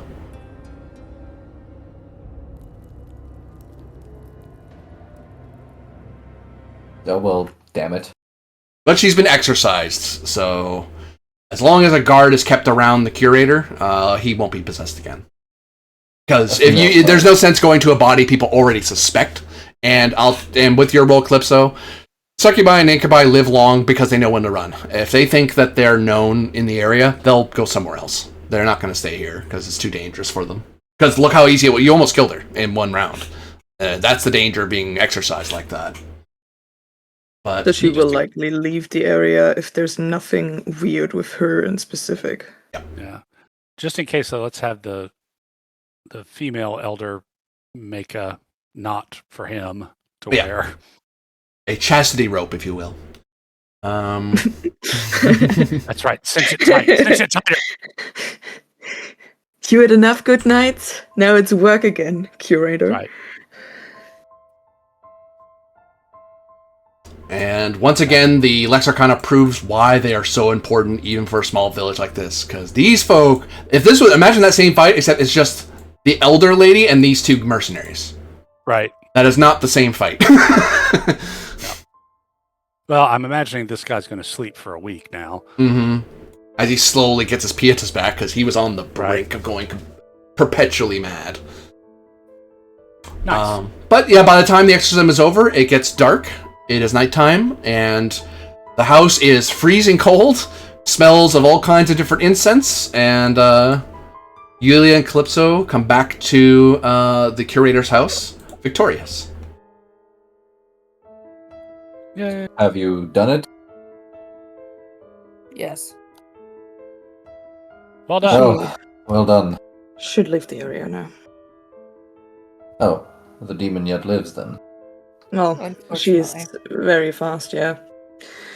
But honestly, mostly, if she's not unlikely, if she's just a succubus, then she will most likely leave. They like to stay hidden. And once they're not hidden anymore, they'll go somewhere else.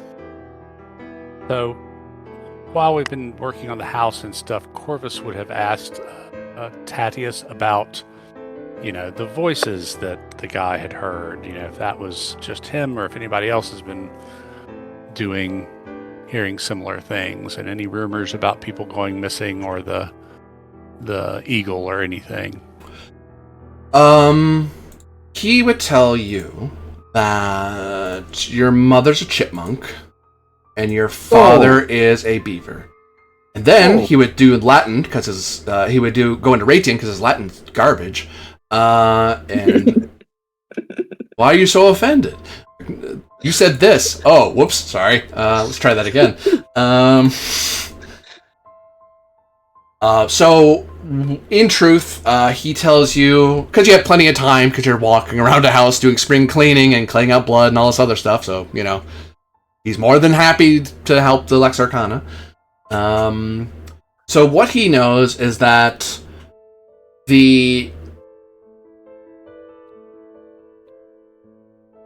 there is the song that's being heard in his understanding. His father would know more detail on this. He was a far greater understander of the spirits of the mountains than him. But there's a song, the Musica Exili, the music of exile. See, long ago, before Romans came to the land, traitors and cowards were not necessarily killed because to kill a person was to invoke their ghost, their vengeance upon you. But you couldn't just let them go. You couldn't just do nothing. So what they would do is they would say, you are now exiled to the Nemes Exilium. If you are found outside the Nemes Exilium, you are presumed to be an enemy of Ratia and will be attacked as if you were an invader. Because killing an invader is different, and that's considered a fair death. If you fight as an invader and die, that's your own fault. You should have just not invaded us. But if they kill you as a citizen, that's bad. That can lead to malice.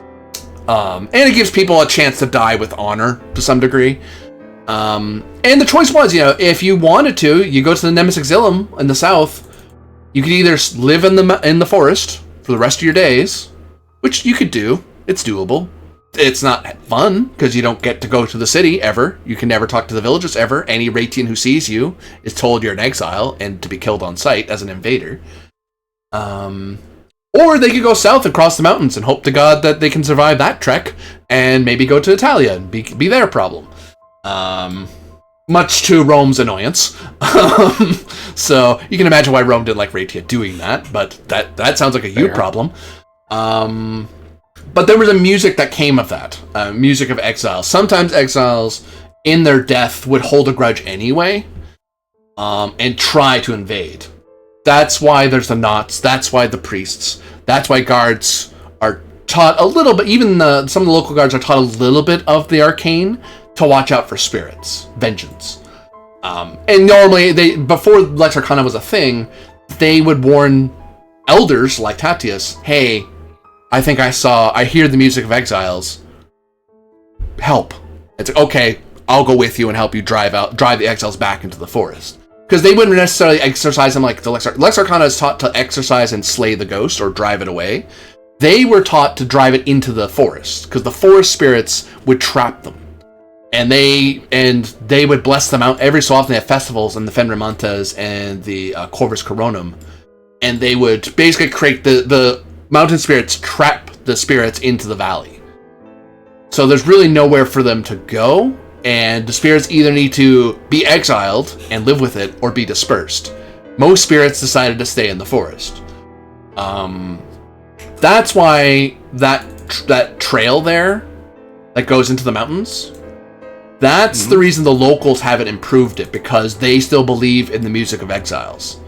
Rome doesn't care. Roman senators go, we want a road, shut up and make the road. So they did, and they built a bridge. Which that bridge wasn't a thing back in the day. They made people cross the Flumen Licus, and if they got drowned, that was their own fault. There's a reason there wasn't a bridge there, and then Rome said, you're getting a bridge whether you like it or not.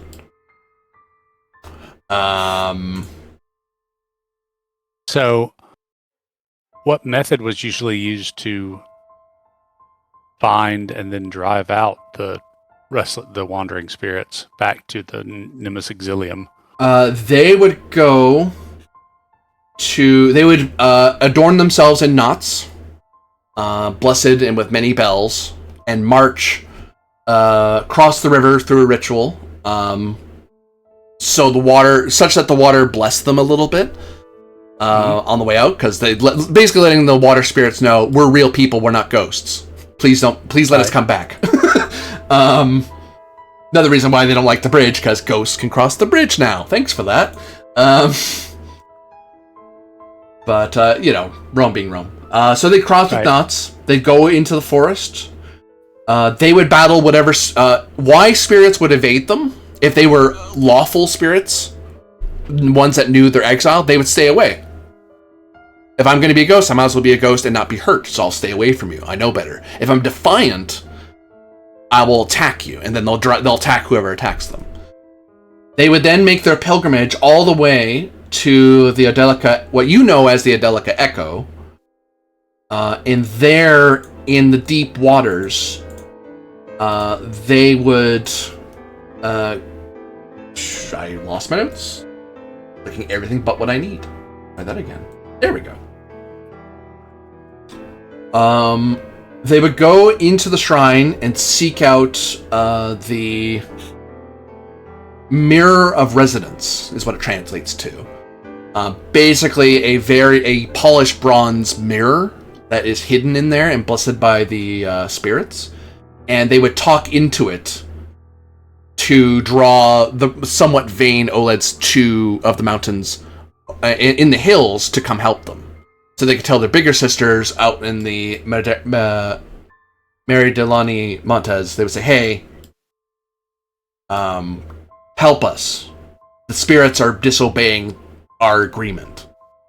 And then the mountain spirits would come down and enforce the law in the spiritual way.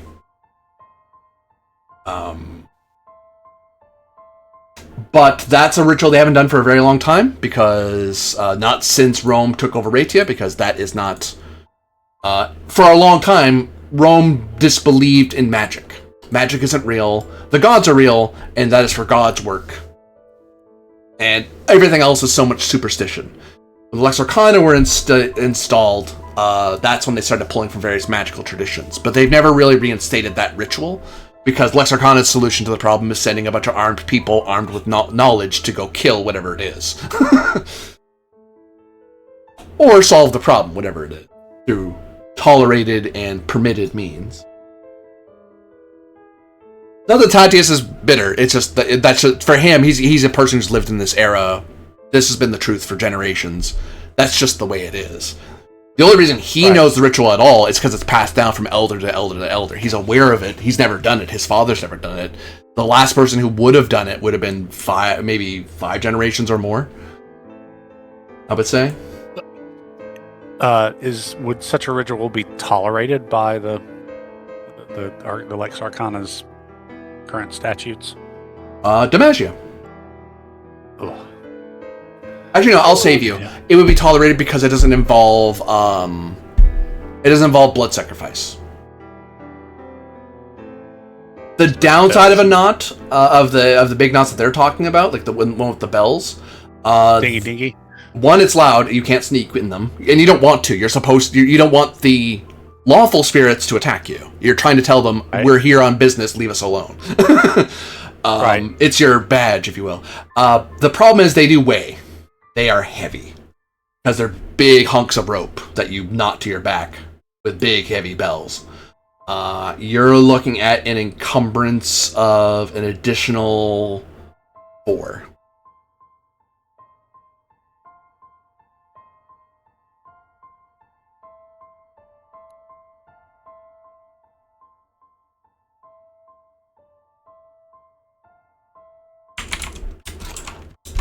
Once you cross through the water, if you cross through the water, supposedly the ropes get lighter.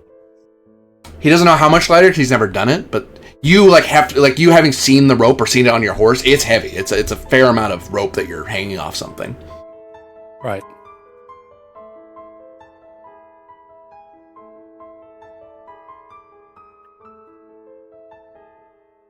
As for the Eagle Standard,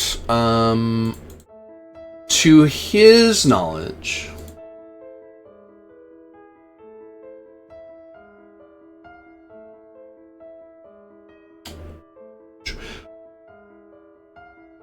he heard that the 12th Legion, Fulminata, had heard of the same problem and went to... They figured it was like brigands or bandits or a cult.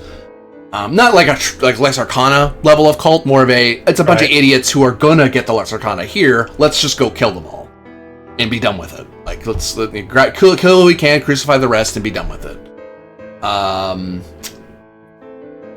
The elder couldn't really do anything about that. He's just a village elder. He can't tell the Legion what to do. So of course not. Off they went, and they lost a lot of soldiers in the woods. Most people currently think it's just, at first thought it was just a bunch of legionnaire, a bunch of foreigners who don't know the area, getting lost, and they'll be back at some point. Or maybe they ran away across the mountains and ditched. But this is going on for weeks, upwards of a month. So, if they were lost, someone should have seen them. And that eagle, and if they were gone, there's no way the leader of that particular part of the Legion would have left the eagle in the woods. Right. You would bring if you were done or scared or whatever, you'd eventually come back. That would be so important to get back to the fort with the Legion Eagle. So he suspects something's happened to them. He doesn't know what. And this was all in the Nemus Exilium. Yeah. Okay.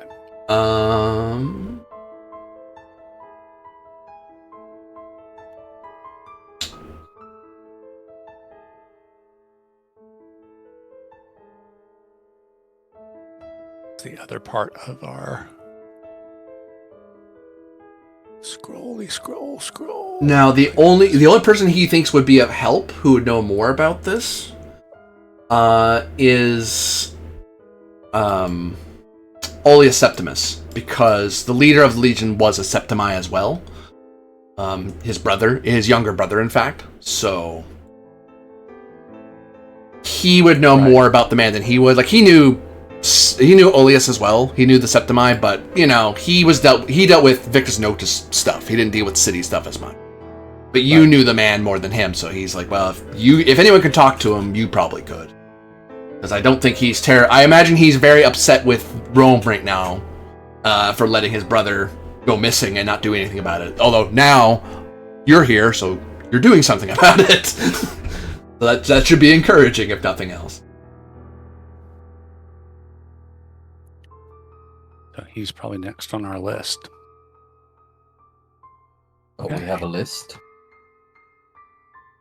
You're checking it twice. Yeah. Oh, yeah. Well, it sounds like the voices that have been heard and the people getting lost and the eagle itself, all this kind of seems to float around the Nemus Exilium, the haunted woods. And then there's a connection here with the Edicula Echo, which, as I recall, was a shrine that has not been kept up in a while. Yeah. So yeah, and we're up here, so I figure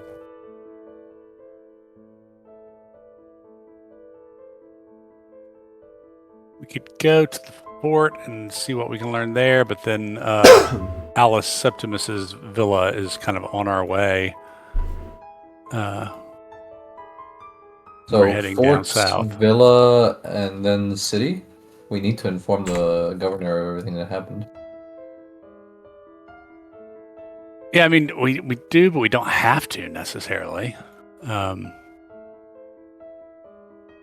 think we can kind of clear Tetricus of, he was possessed, so his actions weren't really his own fault, but I don't know that we necessarily have to or need to go to the city to accomplish the mission. But I mean, by the time, but we're keeping the governor in the dark in that case.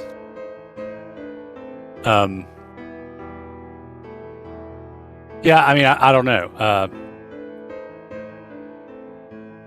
Like, our orders don't have any mention of the governor. We're supposed to be working with Gaius Tetricus. I mean, yeah, we can swing by the city and talk to the governor and let him know what was happening. Although, do we necessarily want to pretty much ruin Gaius Tetricus's career because he got possessed by a succubus, which, honestly could, there wasn't much of any way he could have prevented that, and he was fighting against it all the way to the end. I understand, but here's the counterpoint. He was exposed and is now a liability, as it were. If he was breached once, he will be breached again. And I'm fairly certain the world of demons can feel like, hey, we had this guy once, why can't we have him again? He's weak-minded, liable, I mean, if he was weak-minded, he would have faltered under the influence a long time ago. I acknowledge that, but eventually he folded. No, he never did completely. He was never completely subsumed. Yeah. In that case, if you feel like he's not a liability, then that's fine with me. That's 3 against 1 in terms of judgment, so I mean, I'm willing to listen to democracy. I would rather see if he gets better because we can still tell someone about it and about the, medical implications if he doesn't recover. Because he was under that for a long time, likely. Yeah, once we got the house cleaned and knotted up, let's have him moved back in with servants and guards to kind of keep an eye on him and also take care of him and see if he recovers. Because for one thing, we've got witnesses, both in the guards and the village female elder, that, you know, yeah, it wasn't this guy. Something was in this guy. Yeah. Okay, in that case, fort, villa, into the forest. Yeah, and if we decide we need to go to the city, we're right there after the villa or the fort anyway. Sounds good to me. I mean, I don't have any particular thing about reporting to the governor. I just think maybe we don't necessarily throw this poor schmuck to the wolves, because, you know, I don't think his career would ever recover from that.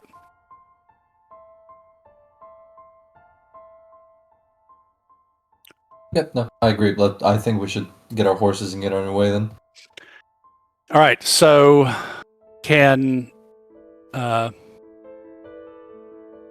keep forgetting names. I'm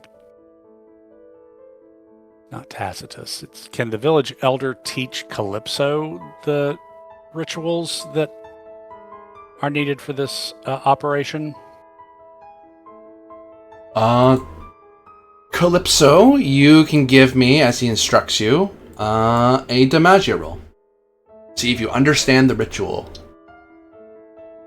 And what other secondary things you might need to do that you need to understand. Like, you need to understand the depth of it, so if something goes wrong, you know how to fix it later. Yeah. Let's see.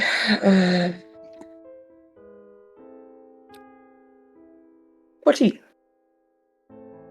I'm 90% sure that's enough. I'm going to triple check. There is a way to learn new rituals. Yeah, we wanted to look over that anyway.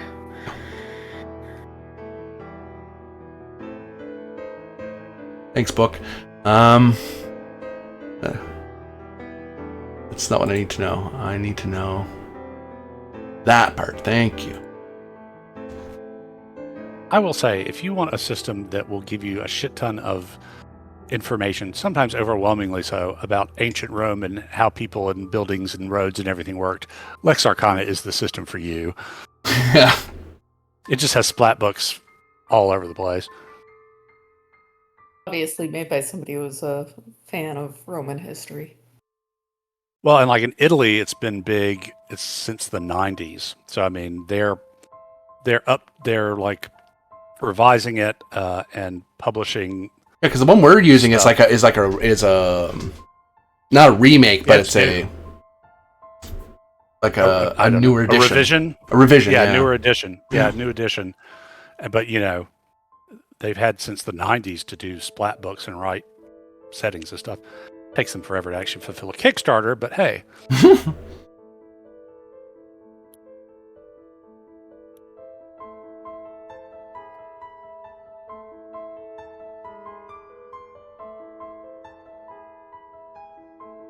Oh, okay. Oh, okay. Actually, I've given you the wrong roll. It is not the magia to figure this out. Or rather, it is to figure it out, sorry. And you made it. So, temporarily, you basically have a new Indigmentia that you can do for the duration of this mystery, of this particular investigation. If you want to use it somewhere else, you actually have to, if you get another Ignomata, you would use it to learn it. This would be the thing you would learn. So, it is...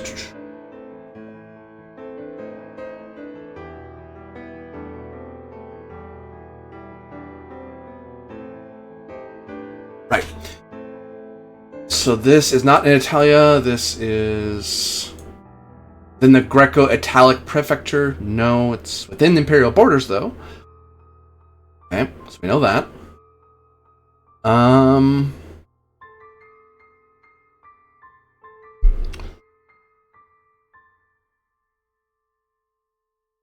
Double checking, because I'm basically making a new one that's not in the book. So I do have to figure out what makes the most sense to pull at. So one way or the other, it would cost 3 pietas to do the ritual. Let's write some of this out. So 3. Difficulty to do it would be 9. Because your rituals, the assumption is in the book that the rituals that you learn from Lex Arcana are far easier and centralized. When you learn new ones, the further away from Rome you learn it, the harder it is for you to figure it out. Because you're not, you're going away from Roman traditions. And...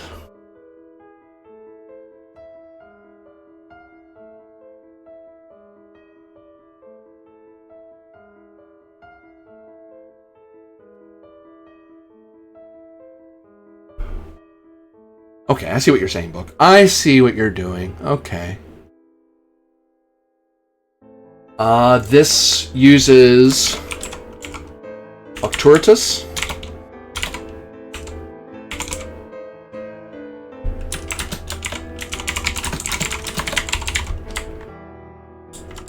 Make the ritual respect your authority. Your authority. Oh wait, nope. Better name.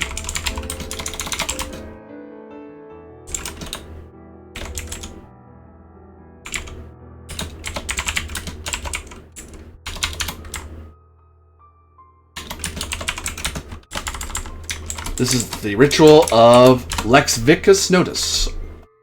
The law of the knots, essentially, where you fashion these big knots, and then you concentrate your authority upon spirits and say, by my knotting of these ropes, I am ordering you to obey me and not get in my way, because I'm trying to keep order. I'm trying to bring peace to the spiritual world. So what is required of this is that you need to have heavy ropes. You for each person that you want to benefit from it, you need to encumber them. And with the rope, you also learn that if you immerse it in moving water, like river water, you reduce the encumbrance by 2. So instead of encumbrance 4, it becomes encumbrance 2 instead, because the spirits of the water want to help you. They want things to make sense, so they're kind of take some of the weight out of the ropes.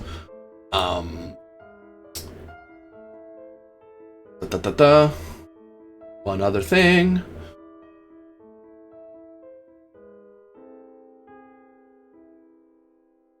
The more successes you get,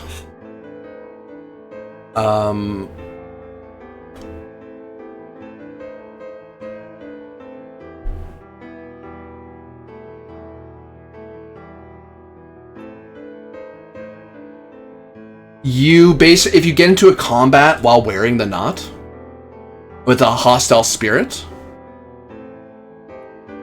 you are presumed to be assisting yourself in combat for a number of tempests equal to your number of successes.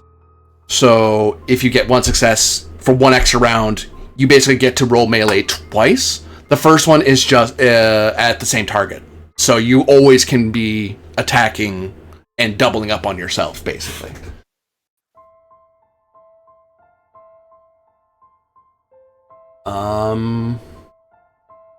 That's pretty cool. And if the only thing that can ruin it is if the rope is attacked, like if something realizes the rope is how you're safe, or say a curse happens to you, whatever, if something bad happens to the rope, that blessing goes away, you can just, now that you've learned the ritual, you can just do it again. As long as you have rope and bells, you can do it again.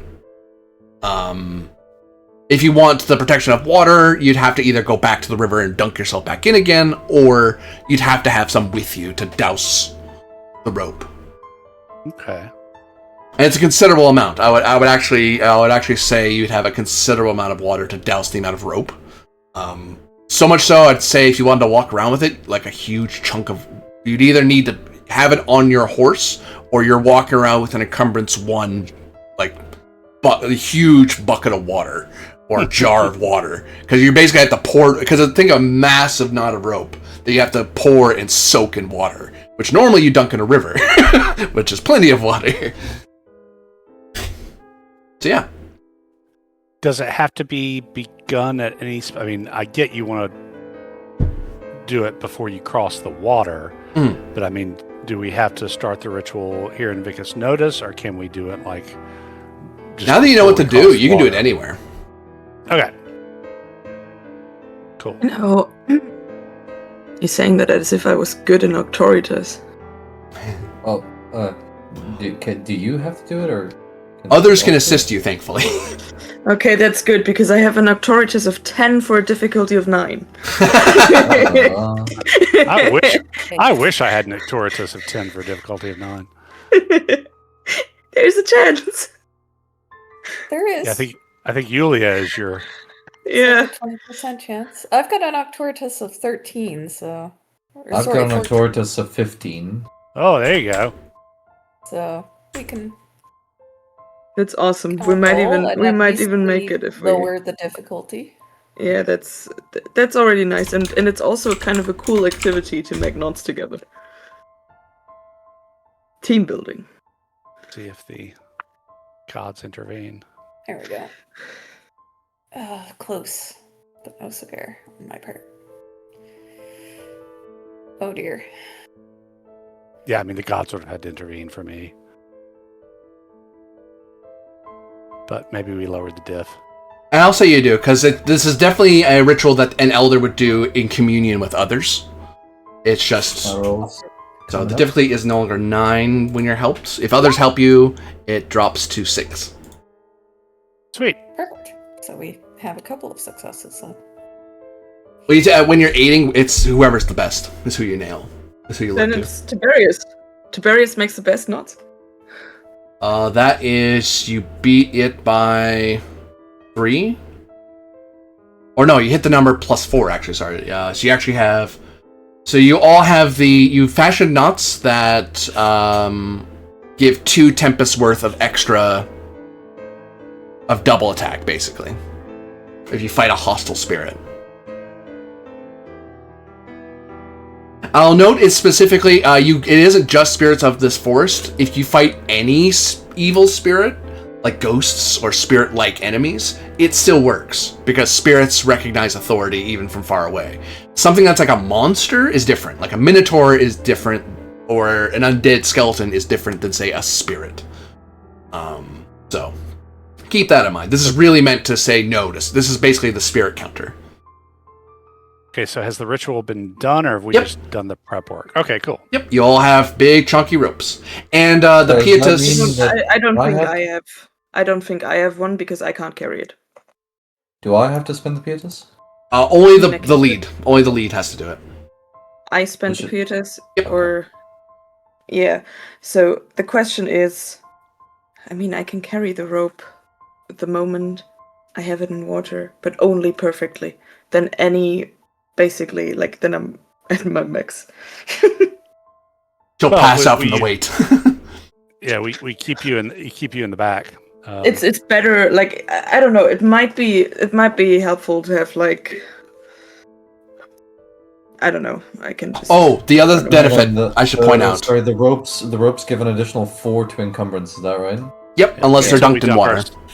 Until we dunk ourselves in the river, and then they go down to 2. Lord, all right. Yeah, they're heavy. Like, if you ever seen like Japanese like Shinto rituals, the big ropes they put on some buildings and stuff. Right. That's kind of where my brain is at. It's a big hunk of rope. Yeah, my hometown's actually pretty kind of cool. So Yeah.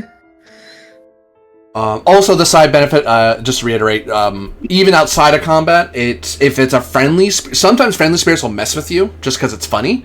But these will ward off. The downside, of course, is that these knots also are loud because they have bells. So you can't really, if you're trying to sneak, any sneak difficulty increases because you have bells on. But it also means that any spirit, if you randomly encounter a neutral or friendly spirit, they know that you're here to enforce spiritual order, and they'll leave you alone. Right. It's only hostile spirits that will attack you. Whereas without them, a neutral spirit might attack you because it's confused, for example. So something to keep in mind. Cool. Let's say we rest here tonight and then jingle our way over to the fortress. Is there a route on this side of the mountains? There is, yeah. Think a dirt road. That and the down. Yeah. Okay. Basically, the patrol path. Yeah. It doesn't matter if I carry the thing to the river myself. You have a long way to go. It doesn't really matter. Can I put it on a horse? So do you want to leave the village and ride over the mountains? No. That's just a question, in general for the rope thing. If you have to drench it, is there a ritual to the walking with the rope kind of? Yeah, she's asking if she has to carry it on her back the whole time. No. As long as it gets wet, yeah. As long as it's dunked in that water, that's like an extra ingredient to the ritual. It's more of an optional ingredient. It's a nice to have, not a need to have. So we can carry it on our horses until we decide, okay, now we're going to dunk it in the water and we're moving into the forest where we need to have it on. Yeah, think of it like spiritual war gear, actually. Okay. Yeah, that's cool. A good idea. Because I actually need to dunk it in the water. Otherwise, I just pass out. Yeah, I think that works,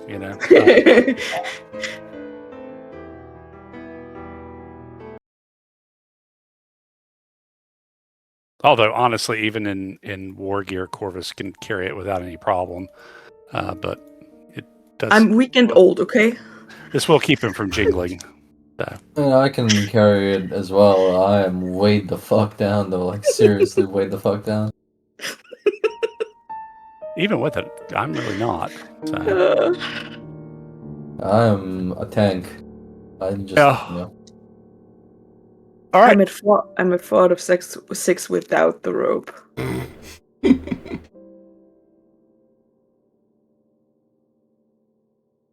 You all get some sleep. And all of you, roll for me. See if your dreams are helpful to you. Oh, that's right. I've got to tell Calypso all of my dreams that nobody but me remembers.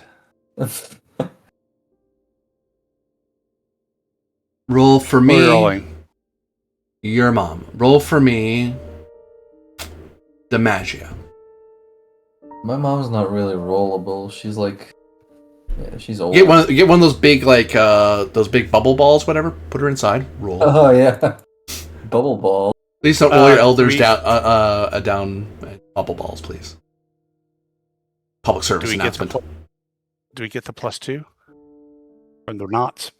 I mean, I know it's not worth a shot. Yes. Okay. Do I get any clairvoyance or interpretations of omens? Interpretation of omens. Dreams.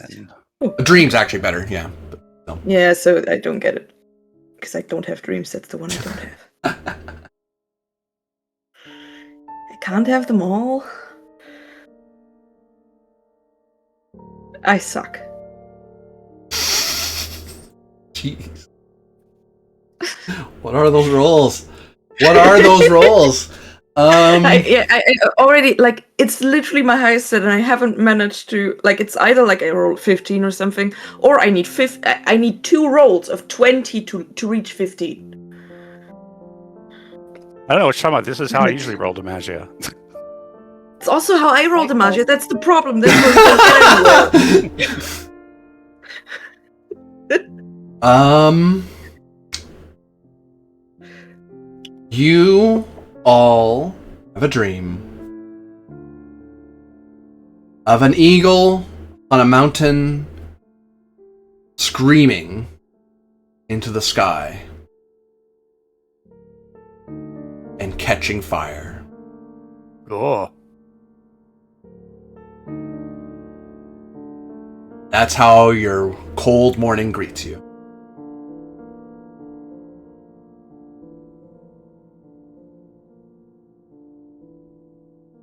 Well, as we break our fast, I'll share what I dreamed, but then also share all the other stuff that I've dreamed with, specifically with Calypso, to see if she can make heads or tails.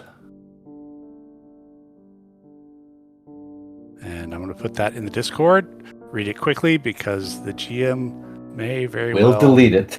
We'll delete it.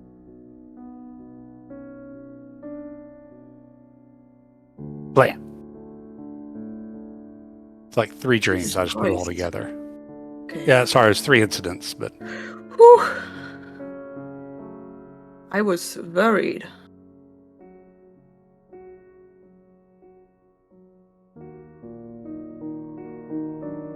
Yeah, it really is. When you're not around, Corvus is really reached the point of, well, that's weird. I'll just try to remember it till I can talk to Calypso, because... Yeah, at some point, Calypso just gives you like a little book. Right. Just write them down. I'll get to it later. The interpretation of dreams.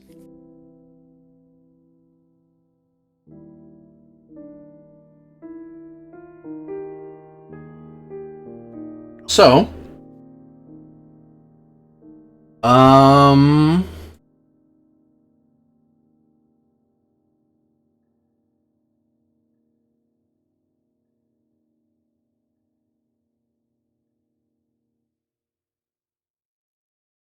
I will treat this as one continuous dream, rather than multiple. That matters for the ritual, because each dream is its own roll and costs 6 pietas each. I'm not going to do that to you, because it's all kind of intertwined into each other. So, if you wish to cast the ritual of Somni Interpretatio,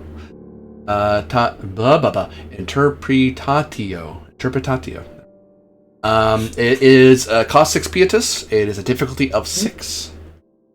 I'll do that.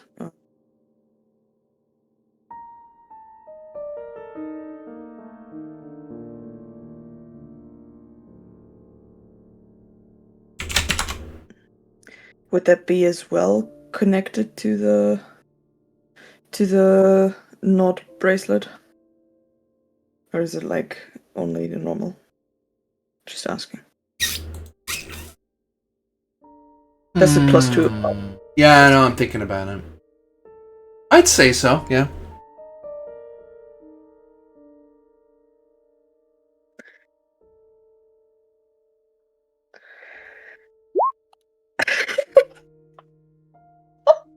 Close enough?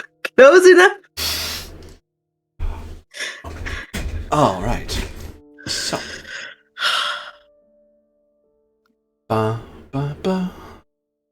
Best augur ever. I dreamed a road that wound through graves, each marked with names I'd yet to bear. Dust remembered every step, and time forgot to keep us there. Do you feel that there is a curse of undeath of some kind involved? The dead do not rest as they should. Onward, said the voice unseen, march till the circle comes undone. Yet every dawn was the same dawn, every march the same one. Do you get a sense that there's a certain level of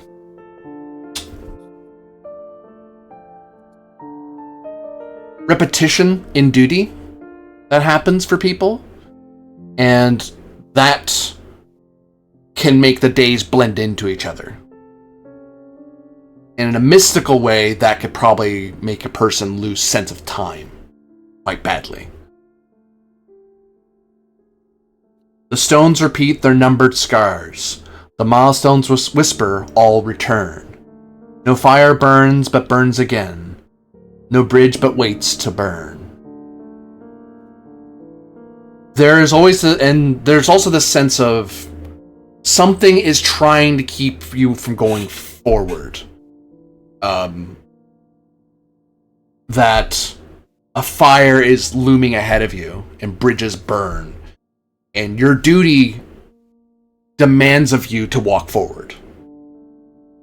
But you get this feeling of having to return, to go back, to repeat your steps rather than go forward. We are the wheel that does not cease, the hinge that turns the door of years. We are the watch that never sleeps, nor dies, nor dreams, nor hears. That seems to indicate some sort of organization that moves forward like a wagon wheel through such things.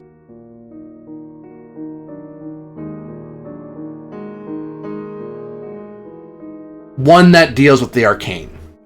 Definitely. I met myself beside the stream and asked which one of us was true. He smiled and drew a mirrored blade and said, I'm here because of you. There's this sense that for everything that you're doing, there is a mirror. Whether that's a mirror of your own doubts, your own fear, holding you back, or it's an actual, anti-counterbarum that is fighting you, that is mirroring your actions in reverse. And you only rolled so well, so I can only say so much.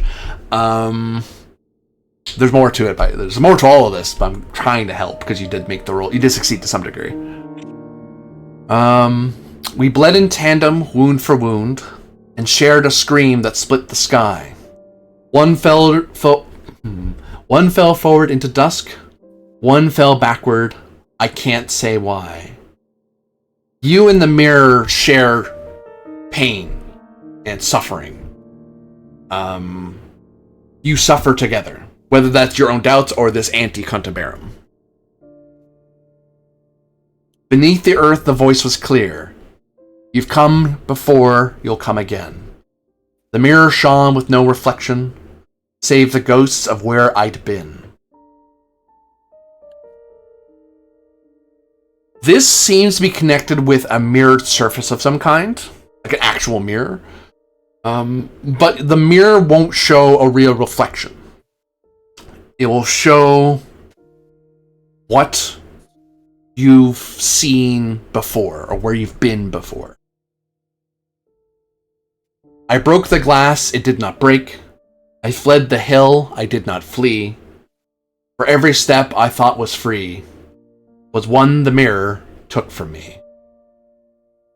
For every action you do, it is taken from you for something else. Because you succeeded, I will not delete that. Yoo-hoo. Progress.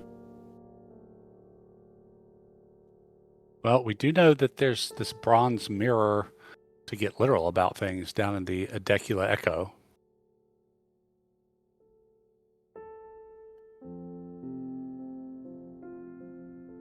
And there's all these shadowy forms in Latin on the map.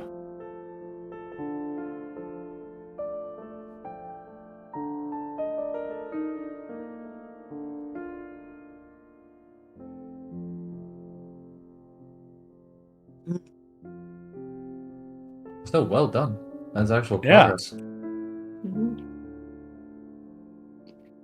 It's just God wanting me to succeed here. Thank you, God. You're welcome. Thanks, Apollo. You're the coolest guy ever. I see how it is. What?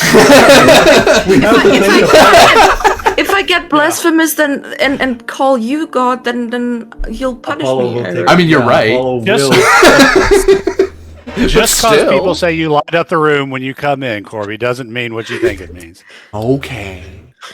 Fine. So yeah, let's pack up and head out towards the Casiliacum.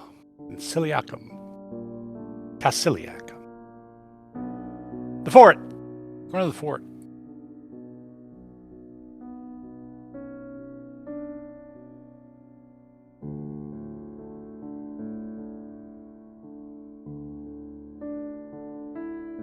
You carry on your way and see walking opposite you, heading in the direction of Veka's notice, is a figure dressed in a cloak of black, a hood drawn up over their head against the elements, a long, rather exceptionally long bow on their back, the heft of some sort of club at their belt, sturdy boots. And as you're riding along your horses, the figure does tilt its head up a little bit, like it was plain they were looking down at their feet, watching where they were going, and when they heard horses, they look up a little bit. Very slowly step clear of the trail. Away. Away. Whisper over to Corvus, are these bows normal for this part of the country? Seem awfully long. Tiberius, you may give me Debello. I will. With archery? Yep. Wow. 10. That looks Britannian in design. I'd say. Do these folks seem like Britannian in design as well? Hard to say with all that black. You know, any tattoos upon them? They seem to be covered up quite thoroughly. Actually, you notice that their outfits seem to be festooned in black feathers. Crow feathers, it would seem. Mercenaries?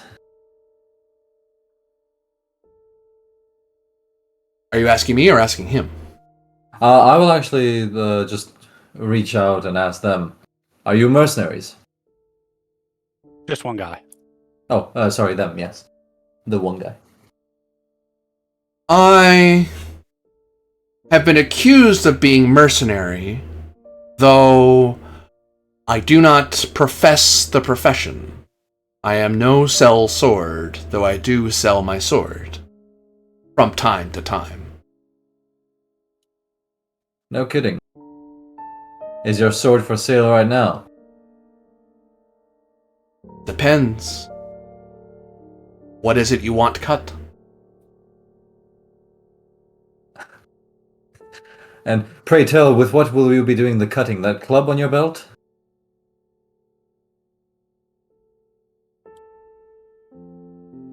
All knots can be undone in different ways.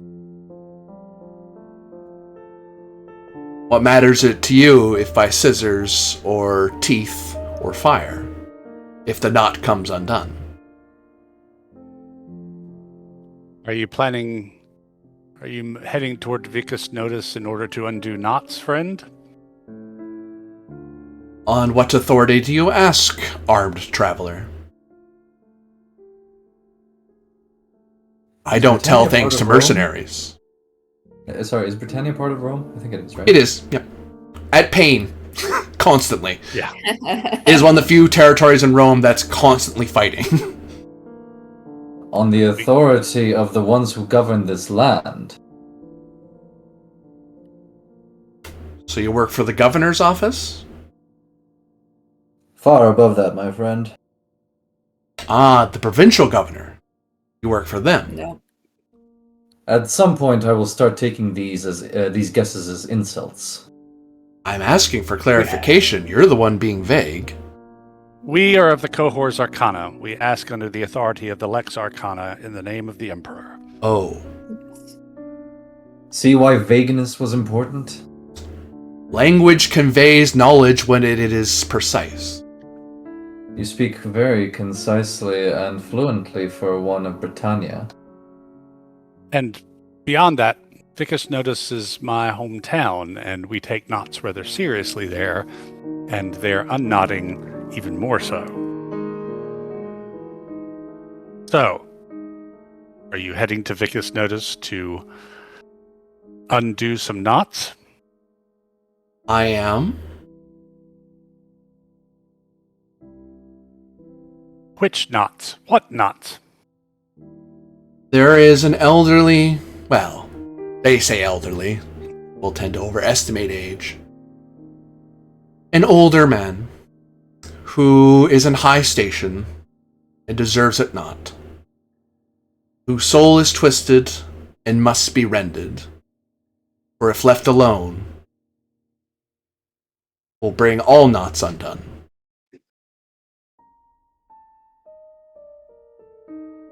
Is he speaking of the one we have already cleansed? I don't know. Do you speak of scroll? Curator Gaius Tetricus? Yeah. That is the name he is given, I believe. Then we have already done your job for you, mercenary. Oh. Efficiency. Thy name is Lex Arcana, it seems. Though he is not dead. We have exorcised him. And he did resist the foulness that was attempting to take him. He never gave in.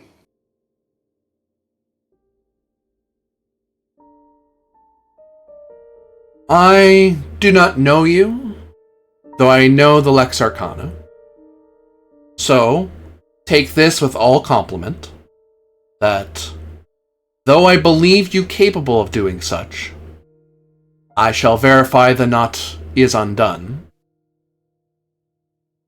And though it is done by incense and prayer, if the knot is undone, then the knot is undone, and I've been cheated of my pay, but that is my misfortune, and Paid Rome's by fortune. who? Authority is not given to you to meddle in Lex business, yet still you do. Who is your benefactor? One that pays for privacy. Privacy has a very strange meaning in the eyes of the law. And What as law far have I as the broken? Well, we could potentially charge you for meddling in Lex Arcana business, which amounts to heresy. I haven't done anything yet. I'm walking, talking with nice soldiers and nice pretty horses with very heavy-looking rope. And speaking of how you are going to untie some knots over there at the village, one could take that differently. Maybe I'm a fan of rope work. I'm a fan of many things, of arts. Did your benefactor tell you specifically what kind of danger that comes from that man? Only that such knots left alone would be not to the benefit of the region. I mean, that's fair enough. Well, that's true. You shouldn't. Well, yeah, I'm not. That sounds like what we did might be the problem, but, well, I don't know how you kind of make sure if these knots are untied or whatever. If it would be possible, if you should notice that there is still something going on, if it would be possible to just take him into custody or security, because we have to document and all of that if he's actually a problem.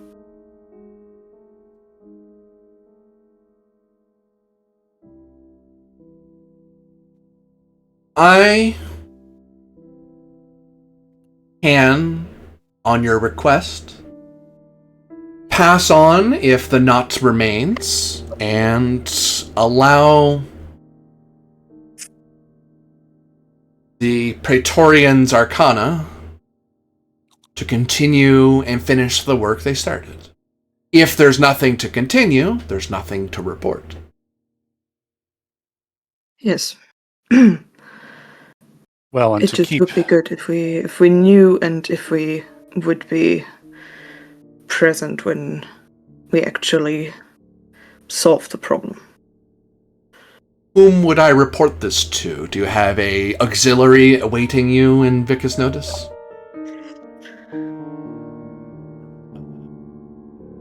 you could tell the village elder, Tatius the Younger. Nods. Very well.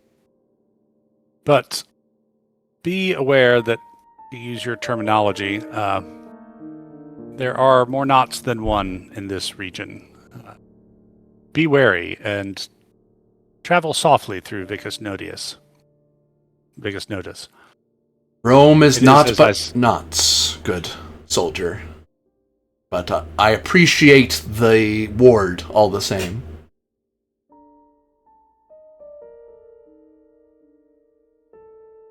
Yeah, we don't have any reason to further harass this guy, I don't think. Unless you want me to threaten him further, then I suggest we move on. I'm Belisarius Corvus of the Susurros Arcana, originally of Vicus Notice. What may I have your name, stranger? You may refer to me, as many do, as Black Feather.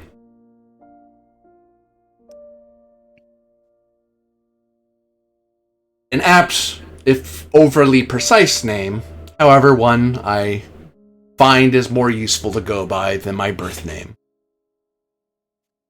Oh. And I come from many a place, though I would call, in my heart of hearts, Germania and Britannia as home. Though I would be pressed to use their dialect as easily as Latin. Dialect? Language is the better word. Such is the world. Well, Wale, Blackfeather, fare thee well. Perhaps we will meet again.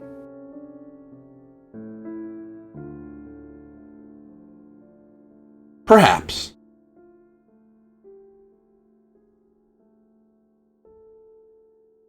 Before Be you safe on your travels.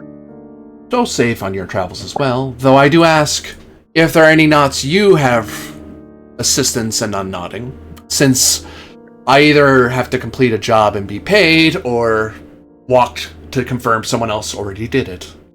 I tend to be free at the moment. Not to offer myself to the Lex Arcana. I get the feeling if I were to be offered, it would have been done a long time ago. Well, considering your mission, I take it you are one who has some experience with the arcane. I have experience with knots. Pray this talk of knots is going to make me lose my knot. I wouldn't. You need it. There are too many knot metaphors going back and forth right now. I'm not quite sure which is which. Once you have concluded your business in Vicus Notice, if you would like to catch up with us, by then we will hopefully be beyond the fort. You might find us at the Villa Ripula.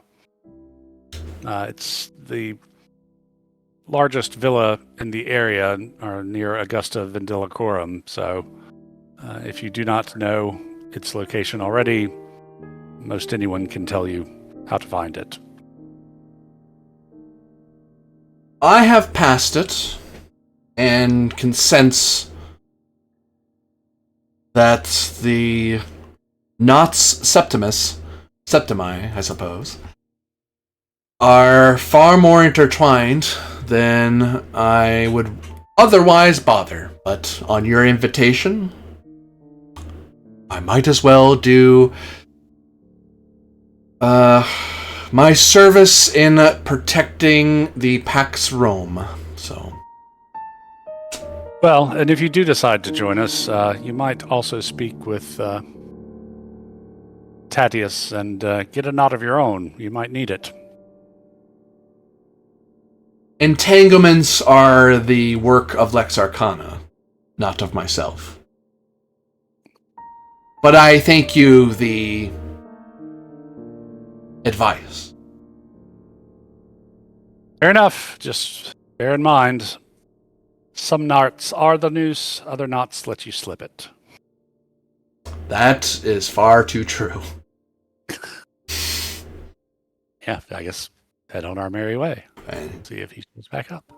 Knots the new world. If I hear anything else about knots, especially from that guy, I'm going to be tying one at the end of a noose for him. What about Yeah, garlic if- knots? turns No, around. no. "Ah!" I will happily handle those. No, honestly, just make it normal bread. Leave the knots out of it. But all the garlic garlicky it's in the little nooks and crannies. garlic. Very tasty. I mean, that's the secret to escargot. You put enough garlic sauce on anything, and I'll eat it. I mean, enough garlic sauce makes pretty much anything taste good. Right? You arrive in time at the road leading up. The road, you basically just follow the road up the mountain, and then the fort's like right there, like right off the road. And there's guards standing, like one guard on either side. There's some guards sitting along the wall, and then there's like a couple of guards watching that way down that road, another one watching down that road. So a few people do see you guys come up, armed in your war gear, and yell, "Halt in the name of Rome! Do not approach this fort any further! Identify yourselves or be attacked!" Oh, We by are the gods. the cohort Arcana. The Lex Arcana. Here are our badges. As you all, from a distance, you know that these are people. Forts are trained to attack people, rightfully so, especially when they're coming from the limes. So you're like, let's hold up our bona fides high up over our heads and wiggle them a little bit, and then hold still for a bit so people can see that you have them, and then they can squint at them. If they want to get closer, they can get closer. Most people know on a. And so you do see him stare out. He shouts at the fort. The fort has some person of importance come up to the wall. They look out, peer.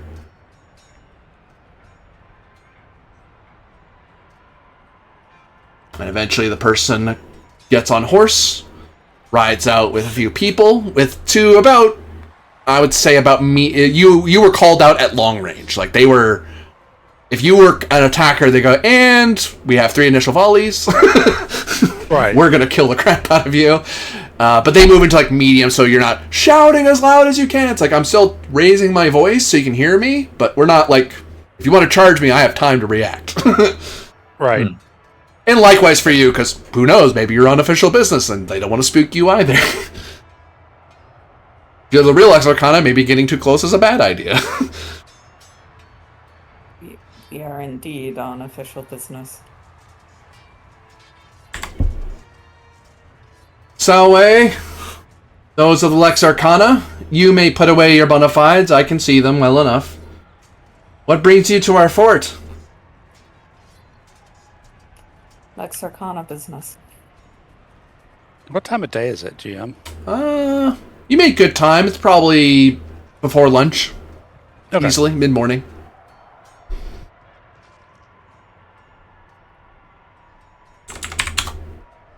The Emperor has charged us with investigating several things in this region. And we come here to hopefully gain more information from the fort's commander, or anyone else who might have it. You speak with the fort commander. I figure if the Lex Arcana are coming from the Limes, I might want to know as soon as possible what is trying to kill us all. Not from the Limes. We took the old road from Vicus Notus. Aha.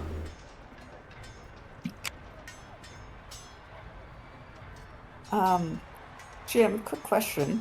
Yep. Is the existence of certain spirits not something the Emperor would want to be knowledge of, say, a fort commander? Like, how secretive do we need to be on the existence of this stuff? It's left to your discretion largely. Generally, it's you would share what you think does, unless your order specifically forbid you. You share what you believe will be helpful for your investigation. If you think it will impede you, you don't have to tell anybody anything. The only person who can compel you to answer is the Emperor. Technically, the Senate on the books can order you, but that in reality, no. If the Emperor didn't say it's okay, you're supposed to keep shut, unless you think it's helpful. At which point you share what you think is useful. The only thing you shouldn't ever share with people is forbidden rituals. Like you'll likely run into forbidden knowledge and ritual. You can point out that it exists or someone's done it, but you'd never share how to do it because that's basically suborning forbidden arts. I see. Yeah, you could tell a farmer if you thought it'd be helpful to you. Put it that way. Yeah, I will say at least one of the threats will likely be looking for someone new to possess.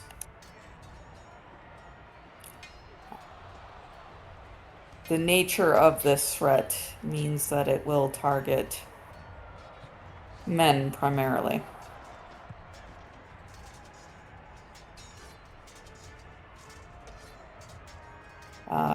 Have any of your men been acting strangely? Claiming to hear voices on the wind, perhaps? They've heard voices on the wind. Any strangeness we've had has been the loss of patrols. We've yet to see any brigandry involved, or although we have feared raids from the Limes, perhaps, we've heard no reports from the watchtowers. So, at present, until your arrival, I assumed people were deserting under pain of death. At the investigating these disappearing patrols is also part of our remit. We understand most have disappeared south in the region of the Nemus Exilium. Oh, the patrols have disappeared all throughout this valley and in the mountains, but the largest loss that's right. has been the loss of the former Legion commander, who, I hate to say this out loud like this, but the Lex Arcana is here. I presume it is good to tell you, or lawful for me to tell you, that our commander lost our eagle in that forest, and we don't know where it is, and with patrols going missing, I am loath to leave the fort if I were to think an invasion of the north was coming.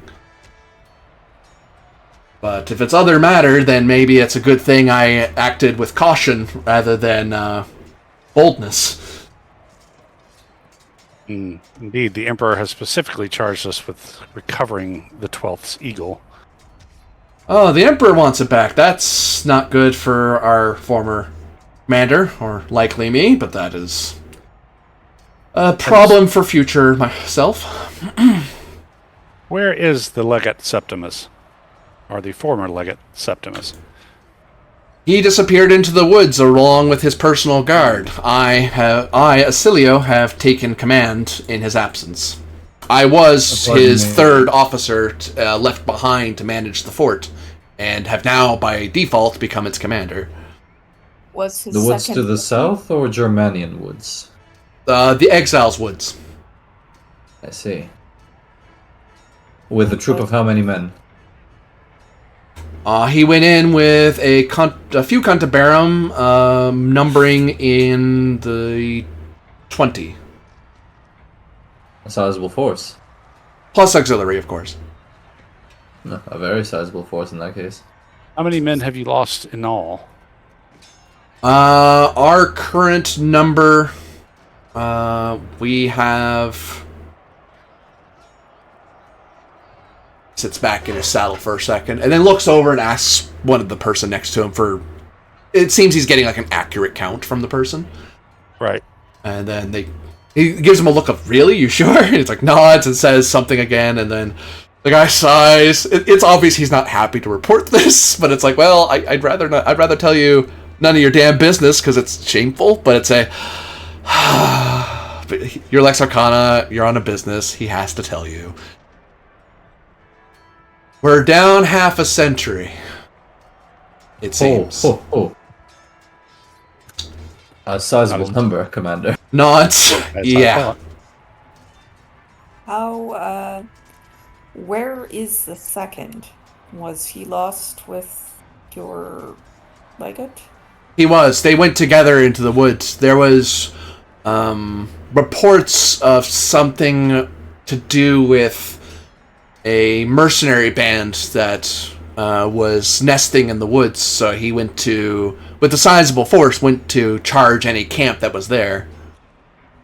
Commander, we have this map here, and I'll, give him, hand him over the map.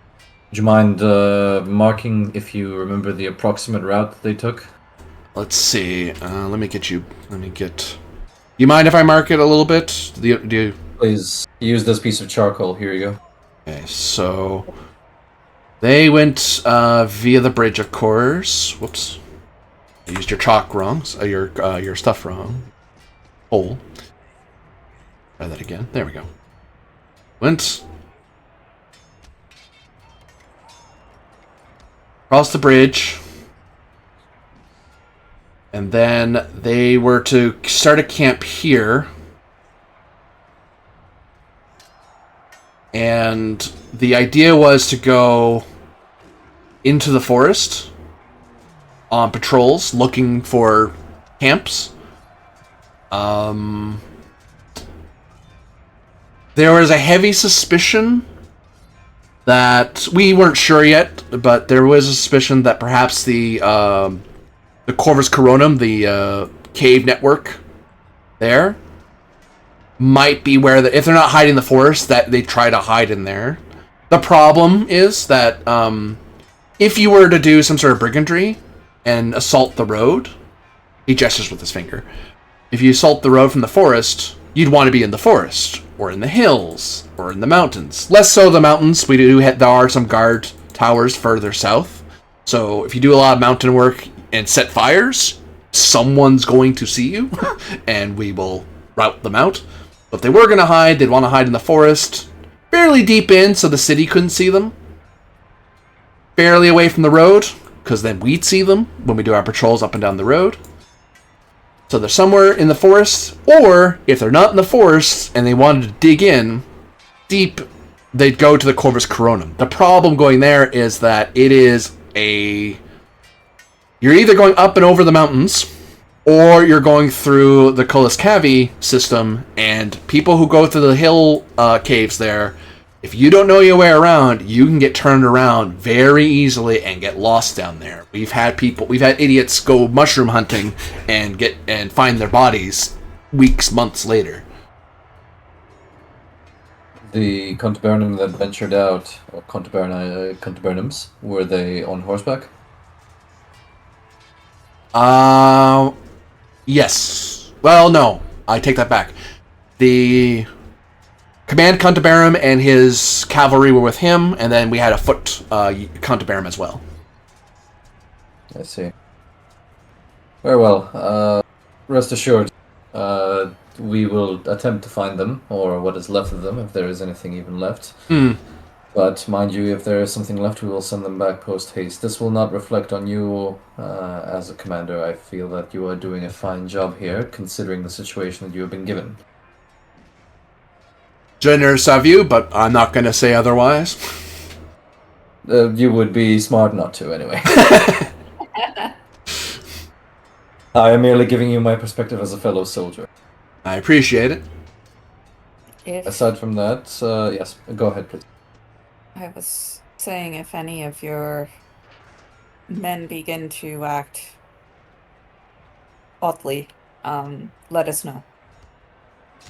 Where should I send runners to? Do you have a camp or a house, or are you staying at the Mancio along the road? Undecided as of yet, but I think perhaps we can call the Mancio our quarters for the time being. Is Yes, that for alright with you, That works for me, yes. Corvus? Yes, for tonight we'll either be there or the Villa Ripula, depending on Septimus's reception. And if failing those two, all going poorly, I'm a pessimist. He shrugs. I'll send word to the archives in Augusta Vindicorum, failing all else. Very good. And if I may be so bold, your men, when they are given leave, do they venture into town? They do, yes. Well, cease those activities for the time being. All soldiers on leave, confine them at least the fortress. That's going to make me a lot of friends, but under the authority of Lex Arcana, it's so ordered. Well, give them my name. Let them be mad at me. Uh, But I will not have a loose suck. I stop myself. I will not let any more men fall under the deceivances of various outside forces. and our women, can they... Actually, out of fairness, we should keep them as well, yes? Yes, equality for all. So says the Emperor. He taps his chest. So say we all. No, wait, wrong universe.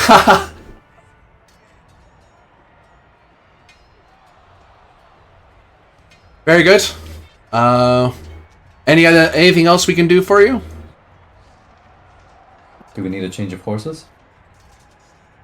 We Not should really. at this point. You haven't been riding that hard. For now, just keep an eye out on a stranger wearing black feathers coming around here. Do not disturb him, but keep an eye on his movements. Wait, And he's inform us real? if he go- Yes. Yes. We've been seeing that idiot wandering around the Silva Oscura for weeks. I've been wondering if people were drinking. Who is that well, idiot? A Bretonnian fellow. Figures.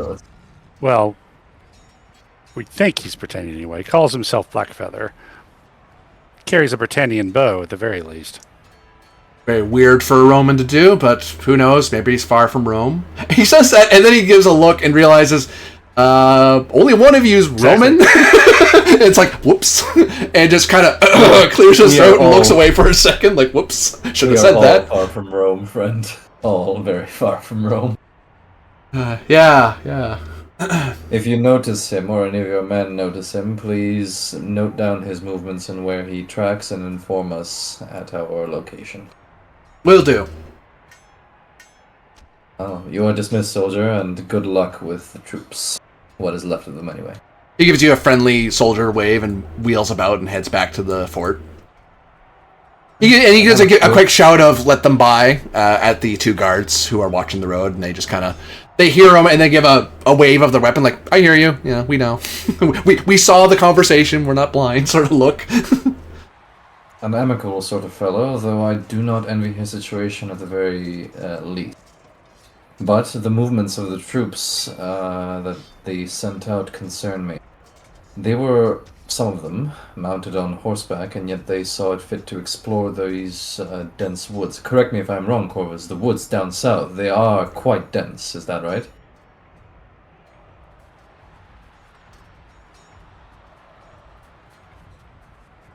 Corvus! GM? Denetro, I'll give you +2 because you're from here. Okay. Because you've never ridden around down there in horse. You have to think about it, like, could you get a horse through there? Nothing you have to think about before. I'm just thinking about Teutoburger Forest, you know, horse can get through there, you know. Okay. Do this combination just to see. 14. You wouldn't be able to do mass combat properly. Like, you couldn't do formation fighting that way. But if you're just ranging, yeah, you could do it. As long as you know horse work and you know foresting, you could do it. But you need to know what you're doing. If you were just some random fool with a horse and wandered around, that horse is going to find all kinds of food and get distracted. Or it's going to tangle and trip itself or something. But if you know what you're doing, you should be fine. It's doable, particularly for trained horsemen, which presumably the cavalry would have been, particularly the auxiliaries. Aye. But a cave system is no place for a cavalry troop, is it? Well, but that was a potential of where they might be heading. The plan was to camp in the patrol on both sides of the roads into the forest, so... they willingly brought themselves into a potential ambush of whoever is crawling around in those woods. I'm assuming they know the forest better than the troops do. Well, but, I mean, that is pretty standard operations for anti-bandit patrols when you think you know... I understand, it's just it's easy to be an armchair general after the fighting's been done, you know? But I don't really know any better way for standard troops to go about it, although, yeah, in foot for deep woods, certainly, but the combination of foot and cavalry, never a bad idea. Have you ever heard of this cave system down there? Oh, yeah. Notorious. The Kalas Cavi runs all over under the mountains. You can, in theory, get to the Corvus Coronum from there, but it's a twisty, dark, and dangerous route, and it's easy to lose your way in the passages underground. Here's a theory for you. The hills are riddled with caves. Would any of these tunnels, do you think, connect to the city? Unlikely, depending on the distance and also having to cross under the Flumen Licus. I mean, it's already possible, but that would have to be deep system. The only thing I've heard of, correct me if I'm wrong, GM, is the caves kind of running through the hills and into the mountains in the south. Yeah. I understand, but hear me out. Remember Mauritania? Fair enough. I'm just telling you, I've never heard of the cave system reaching all the way to the city. I understand. Let's just keep an eye out if we ever do get to go there. The palms of my hands are itching, and that's never a good sign. You need to stop You doing need that. some oils or something? No, it's a nervous tick. Don't mind it. You're growing hair because Mauritanians, No. that's usually what happens. Yeah, well, Mauritanians, they're hairy people. It's that Berber blood, you know. See, I say head on down to the Villa Ripula, see what we can get out of Aulus Septimus? Septicus? He's septic. Septimus. Is he amicable towards you, do you think? I know of him. Oh, he doesn't know you personally. Let me scroll back up to last week's notes.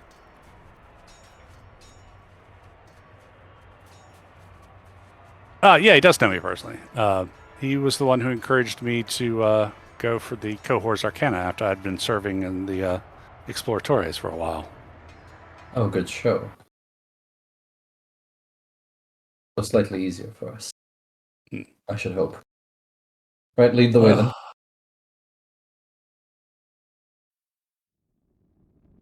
Head to the Villa Ripula.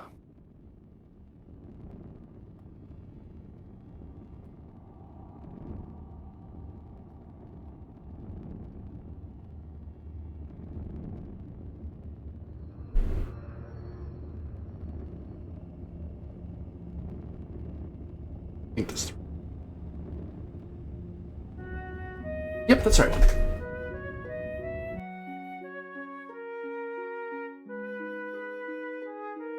And you ride up to the Villa Ripula, and you had passed it on the road the first time by, and you can see it is a well-appointed estate, well taken care of, people moving about, doing their work. In seeing you in war gear, there's a bit of concerned looks among each other. And then a lady walks up.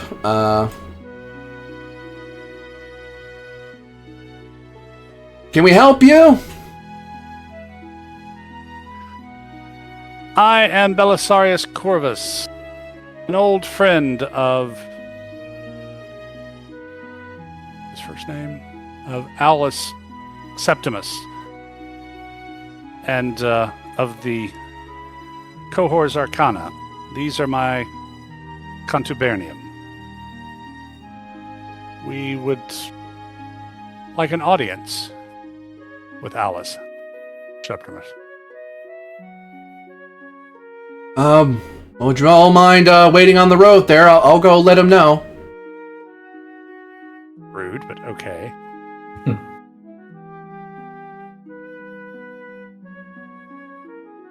She gives you all another look, backs away a little bit, and strides with purpose.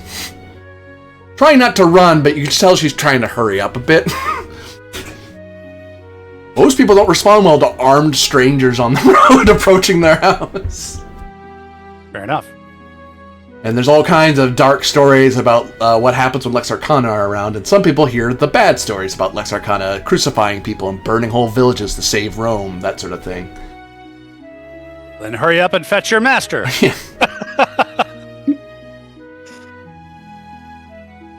In time, you see a rather large man, thick in arms and shoulder, big, rather thick-looking, Ratian-looking beard, dusty with gray, short, somewhat curled hair. You can tell he's actively trying to curl it in a more Latin fashion, but it doesn't really take very well to his hair. But he's giving it a go. Why not? You see his hands do have a bit of dirt to them. His boots seem rather solid. He's not wearing sandals. You can see they seem quite dirty.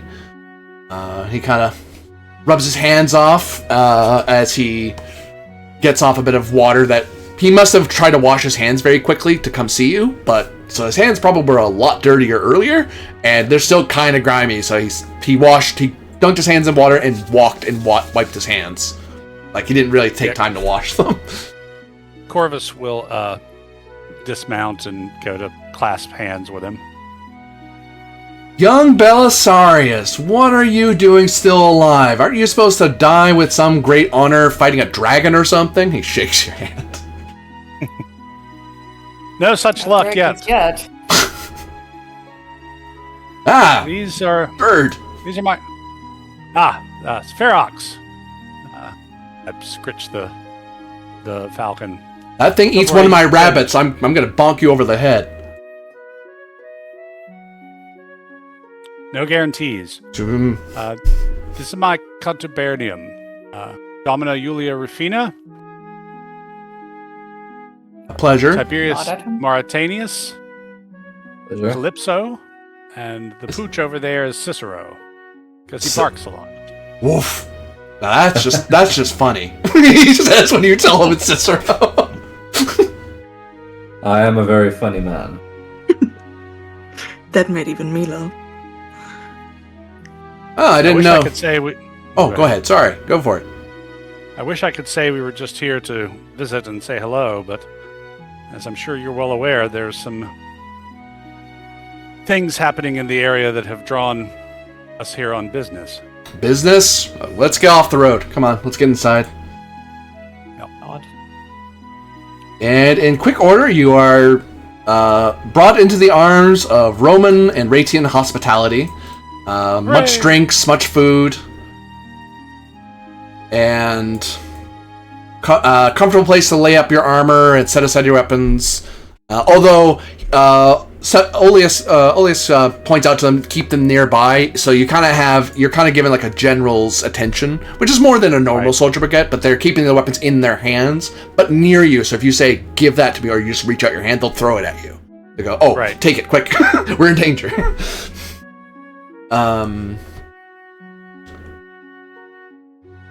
And as you're starting to get comfortable and you're getting food and he's getting comfortable himself, by this time he's had time to wash his hands properly and change out to some more comfy sandals that are like big old chunky work boots.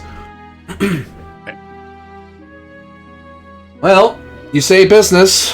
Lex Arcana don't do small things normally, so please tell me you're hunting down a cult of people who want to have better chance at dice. If only. Part of why we're here is finding out about these missing troops and the lost Aquilia of the 12th. I understand your brother was the legate? Is the legate. He's not dead yet. Last I heard, anyway.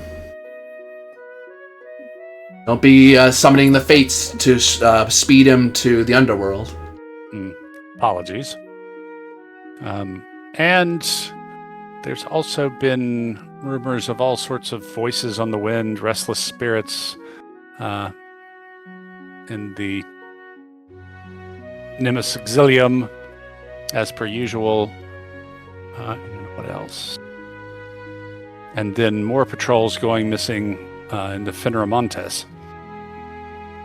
So, several things on our plate, unfortunately. Some of which may be more Lex Arcana involved than others, but we've been charged to investigate them all.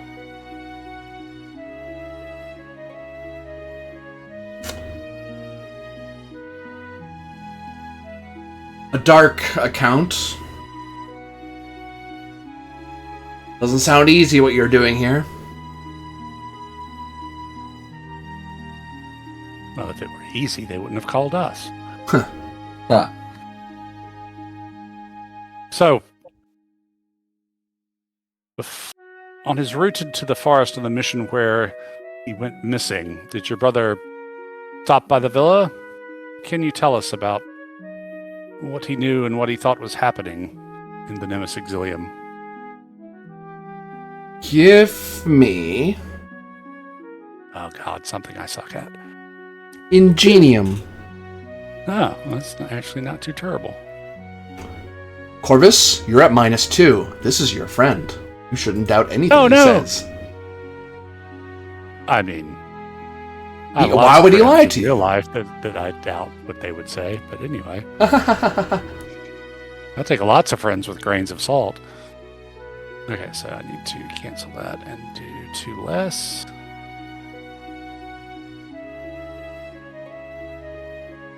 I think I've got anything to leverage with Ingenium. This is not a great roll, guys. Yeah, that's nothing we can really help you with, I think. Yeah. Because we don't know him. But the gods have intervened. Diana. Ah. Ooh, that intervention may be enough, because I would have forced a reroll, I think. Otherwise. Now it's how much you beat it by. By a lot. He begins talking to you about how his brother was going to clear out the bandits, and he stopped by to say hello, get some fresh meat for everybody and fresh supplies, because cheaper to just say hello to a local who served in the Legion and say, hey, could you give us extra supplies instead of having to go into the city? Like, yeah, sure, whatever. And plus it's his brother, why not? These are your supplies too. I'm fine, I don't mind helping you out. And he focuses on that a lot. And you get the feeling that he is dodging the question completely. So much so that you catch him saying, it especially strikes you, because he says he was here, he was like that, like very past tense. But he catches himself every so often. He goes in and out of it. It's almost as if he believes his brother or knows his brother is dead.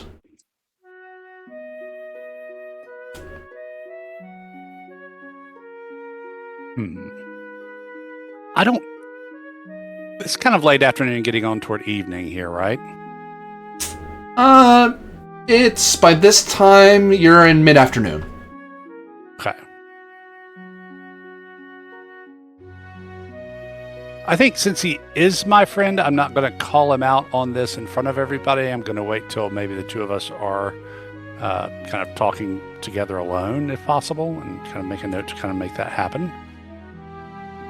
Yeah, that could happen, because if you guys hang about for a bit, he'll like show you the grounds, he'll show you his trees. Yeah. You know, he'll happily, you know. Yeah, so And- let's do that.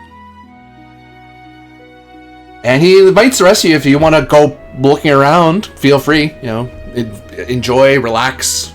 If you want to take a dip in the bath, go for it. It's all warm. He just had it warmed up on the way in, so. I will go have a rest under the trees. Thank you very much. Work. Actually, the bath doesn't sound too bad. Yes. So yeah, I'll wander around with Alice and at some point say, all right, it's just the two of us. What do you really know and fear about your brother? I wasn't the only one talking about him in the past tense. Give me Societe with +2, because you are friends. Oh, it's his dump stat. No, But it's at +2. it's still his Yeah. dump Could be a 9. stat. Oh. Oh, for a dump stat, a 7's pretty good. Well, I'm getting the +2. Mm. And it's an 8. Gods didn't quite intervene.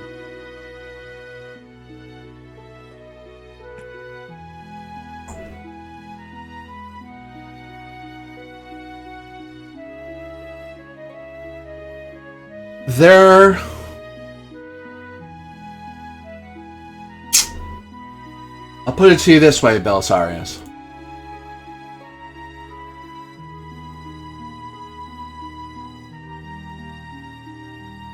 The most I'll say to you, for I do not burden you with my weight, but what I do for my brother, I do to preserve his honor and our family's honor. You have your duty to Lex Arcana, I have mine to my family. And I think, at present, they are not the same direction.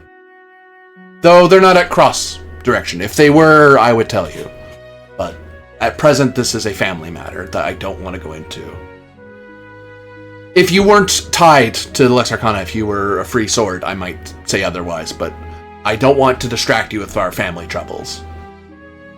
Not until your duty is done, at least. I understand that, but just to be aware, if your family troubles wind up becoming Cohors Arcana's troubles, I'll be back. So, leaving family matters aside, what do you know about what's been going on in the woods? Trolls have been going missing. Best bet, brigands.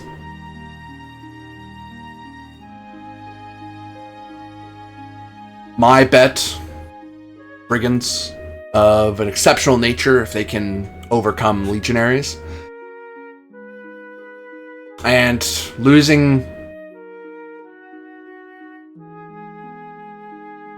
If one is able to get their hands on an eagle, then they're either exceptional warriors of the sword, or they're nasty, slimy, conniving snakes that would steal such.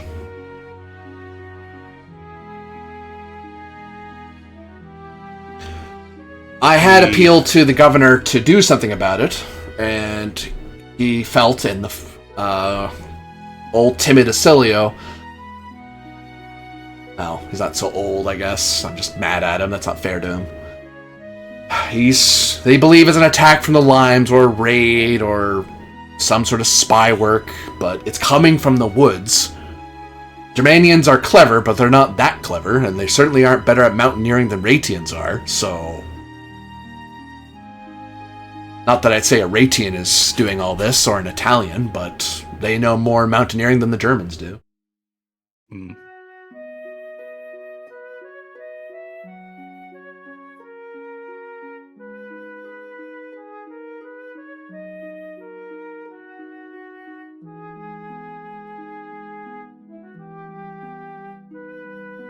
Any rumors or reports of anything that might make you think of something involving the Lex Arcana?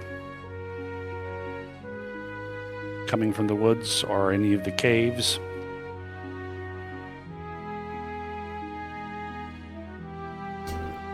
He starts walking back toward the house.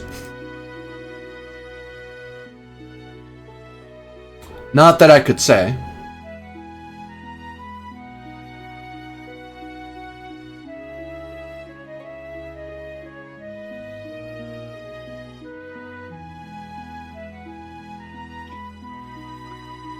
Not that you could say, you say.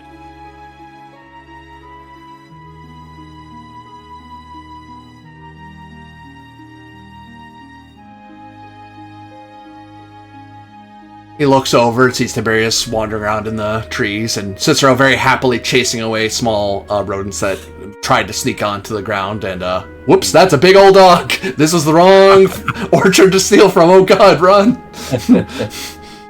Bork, bork! And just runs after them. Tiberius probably trying to get the dog under control.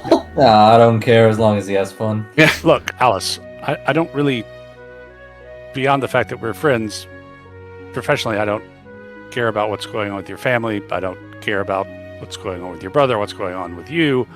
But I do care about taking myself and my contubernium into some weird situation that could get us all killed without having as much information as I possibly can. So phrase it however you need to phrase it, but if you think there's something that I should know, rumor or hearsay or whatever, then for God's sakes, tell me.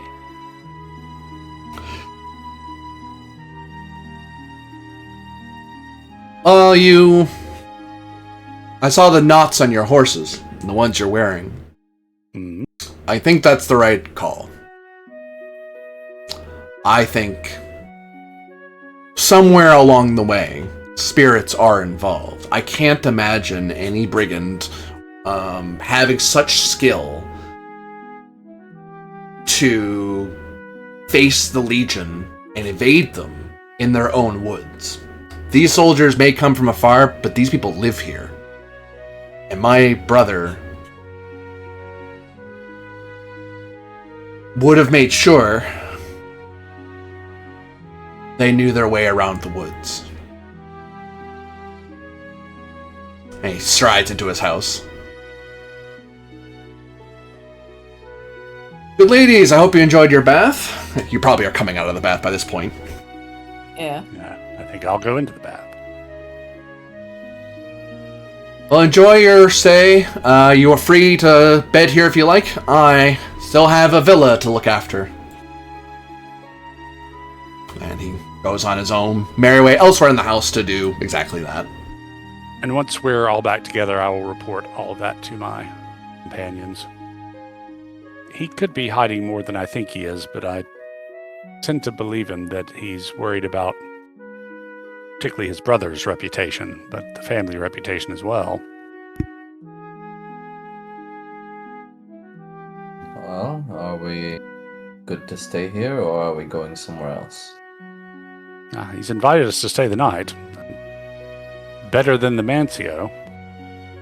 And who knows? Mancio indeed. We might learn something. There's more than just Alice living here. Exactly. And where he mentioned that there likely is some rumors that would be of interest to us, even if he's not willing to tell us what they are. So yeah, I think a lot of our evening stay becomes like listening to servants and other folks. And with that, See what we can keep up. we'll end it there. As you begin your investigation at the Villa Ripula, with many warnings and strange omens. Is sure something's happening here. What precisely? I went to the wrong screen. What precisely remains to be seen. So, for all of you watching out there, thank you very much for watching. Those of you playing, thank you very much for playing, and we'll see you again next time. Bye. Yay. I knew we were in trouble when I turned a page on my notebook the second time. That's like 5 pages. Yeah, I just started the 50th page of my notes in Microsoft Word.